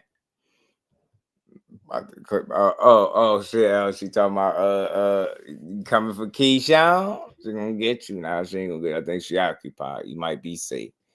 Tank about to out this ninja on the Wheaties box or put him on the Wheaties box. He might.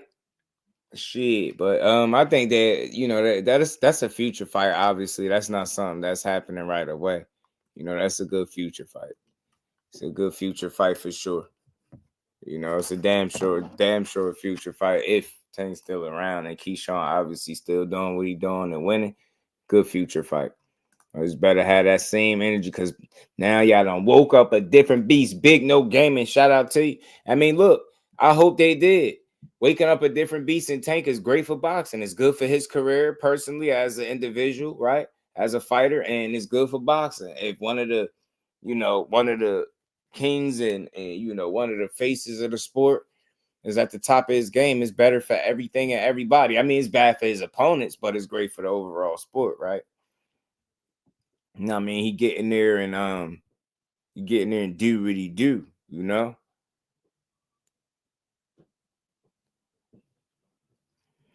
Keyshawn will beat Tank. Keyshawn beats Tank's effort. Marky Garcia, I see something. That's how they be, Mark. That's why I see these fights need to get made so we can see for ourselves. Yeah, man. Hey, just know, man, hopefully we get a couple of them. I know we won't get them all, but I think we get a couple. I really do. I believe that. I believe that.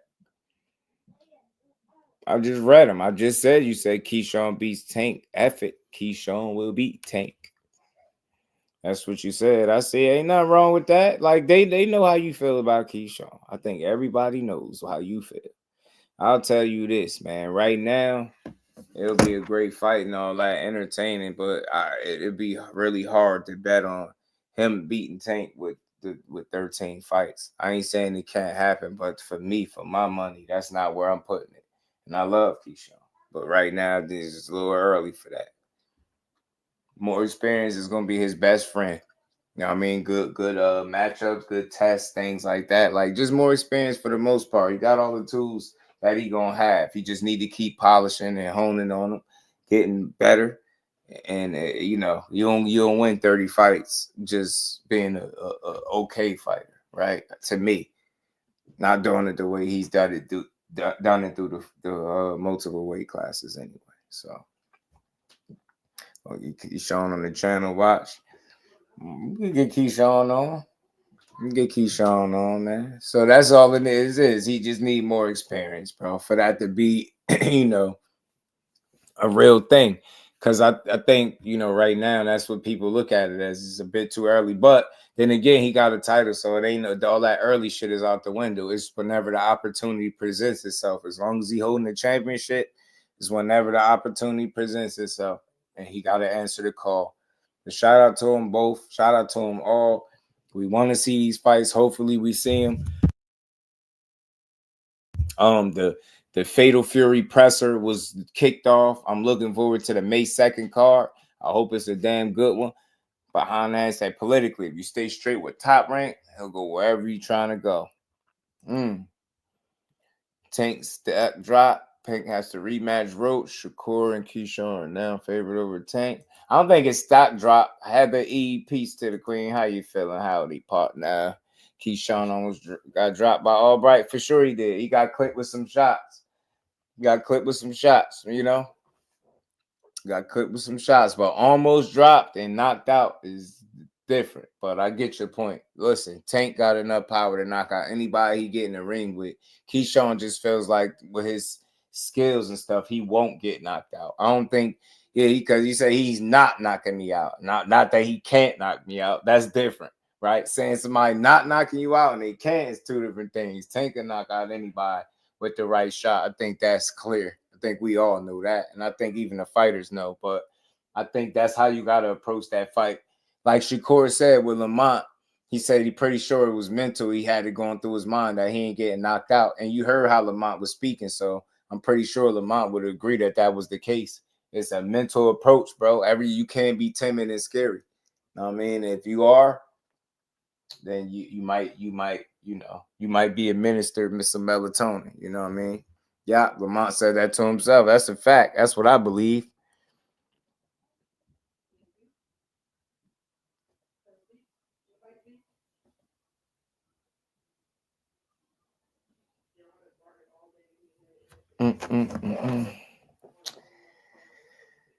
Oh, boy.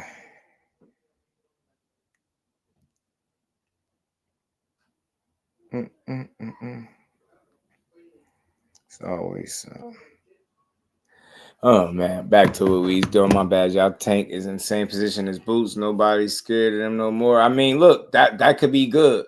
People not being scared of Boots. Maybe that's why Stan Jonas was extra eager, right, to step to the plate when the opportunity presented itself. So that's a great thing for boxing because you know Boots gonna sharpen up work in the areas where he can. He gonna put the work in. One of the hardest workers we got in boxing, right? He gonna put the work in to get better. And I think we'll see a better product when he get in there in April against Stan Jonas. Tank, same thing for him. Wake up call, reality check, whatever it is. Now you humble pie, whatever you want to call it, shit. A reason to, you know, scare, whatever, man. Reason to stay locked, get back fully locked in and tighten up whatever loose ends you may have and get back to it. And if everybody is feeling like nobody's scared of them, then I hope it makes it much easier for these quality fights that we'd be asking for to get made. You know what I mean? He said tank over everybody. Yeah, but see that's you know we don't have a side though. Big No Gaming, like you know you can pick who you want. I don't really rock with sides, right? It's no side for me. That's one thing people need to stop doing in boxing. There's no side. You don't pick sides. You pick the winner. You pick who you think will be the winner.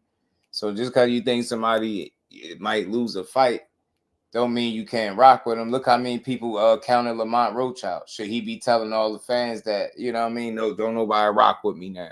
Nah, he just some people you made believers. Sometimes you gotta make somebody a believer. You know what I'm saying? Go to the area done 2 days ago. She put grease in your ish. You can get a draw. Definitely part of the great fighters mentality. You got to think your damn best. Yeah, you got to a little bit, especially in boxing. You hear they say you got to be a little crazy to box. Think about the 1% that box, bro. They crazy. Them dudes wild. Rolly was the only professional at the press conference or presser, whatever you call it. T.O. and his dad hollering like some drunks at a barbecue. Right. T.O.'s a complete idiot. Nah.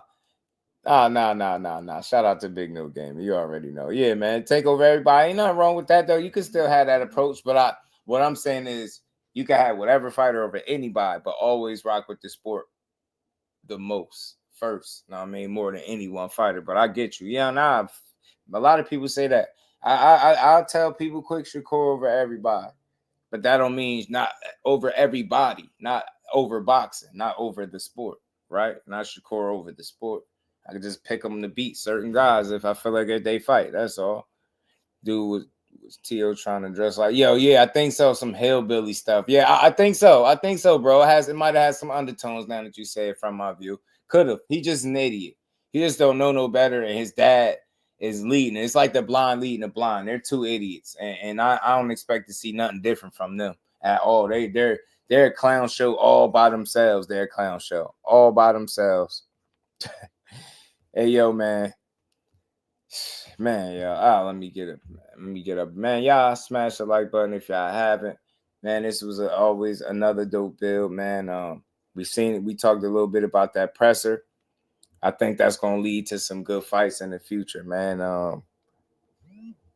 As long as guys handle their business and take care of their opponents, man. Devin Haney looked like he ready to get back in there.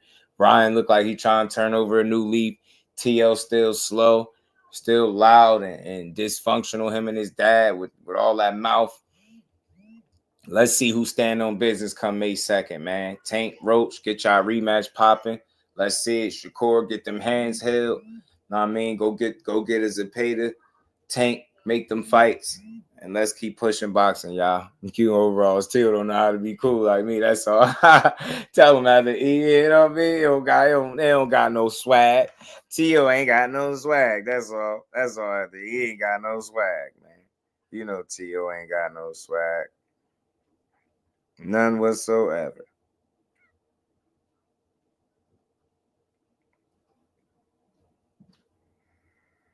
You need a stylist. Need somebody to style him, man.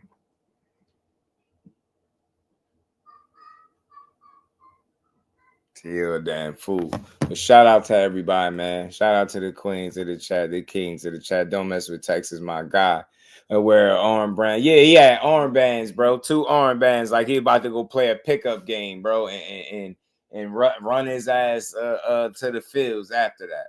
Bro, look like I don't know. I'm telling you, damn, like he farmed, like he about to go jump on a tractor trailer or something, and, you know, or jump on a damn go mow some lawn or something. He's just an idiot, man, all around the board, man. But that's Tio for you. Then damn Lopez is too nuts, trying too hard. That's exactly what he was doing, and some of the stuff he was saying was ridiculous. 2 cents, my God, appreciate you. And again, shout out to everybody that continues to support the grind, always rocking with your boy. That hit the super chat cash app. Much love. I appreciate every last one of y'all. Tio was looking like he just got out of conjugal visit with Diddy. He's sus, man. Tio is sus, man. My God, Banks. Much love to everybody, man. Y'all make sure y'all enjoy the rest of this Tuesday. We're going to be back tomorrow to build on this box out. We always do. Man, hit the like button on the way out. Shout out to Melon the Queen. Appreciate you, my guy. A. Behind the hands, the rest of the game from my view. Big No Gaming, 2 cents. You know, I'll see you. Much love. Yeah, he was talking like it right. Damn idiot. The only thing he was missing was a piece of straw in his mouth. Damn fool. But again, appreciate y'all, man. Much love, man. I'll see all y'all tomorrow at 4 p.m. Peace to the fam.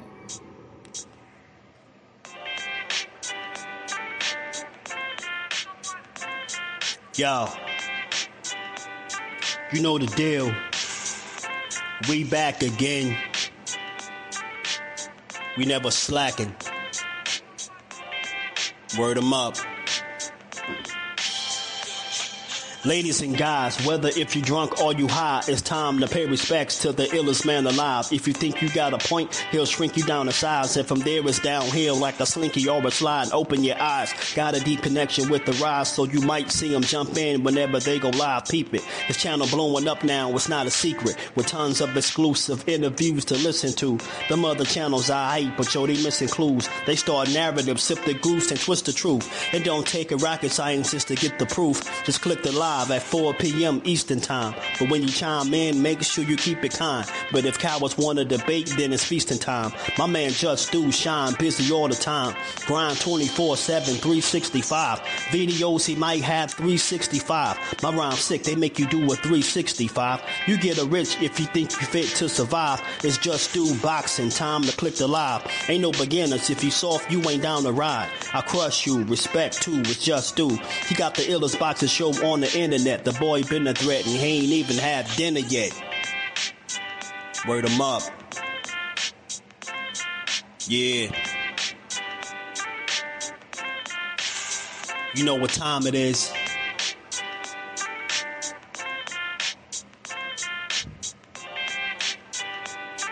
"4 p.m. Eastern. Click the link." What's going on? And one of my favorite channels, if y'all into that pugilistic perfection, if y'all into that boxing, that's that boy Jusdueboxing here on YouTube. Make sure y'all check out Jusdueboxing, the only unbiased boxing channel on YouTube, because I am definitely biased.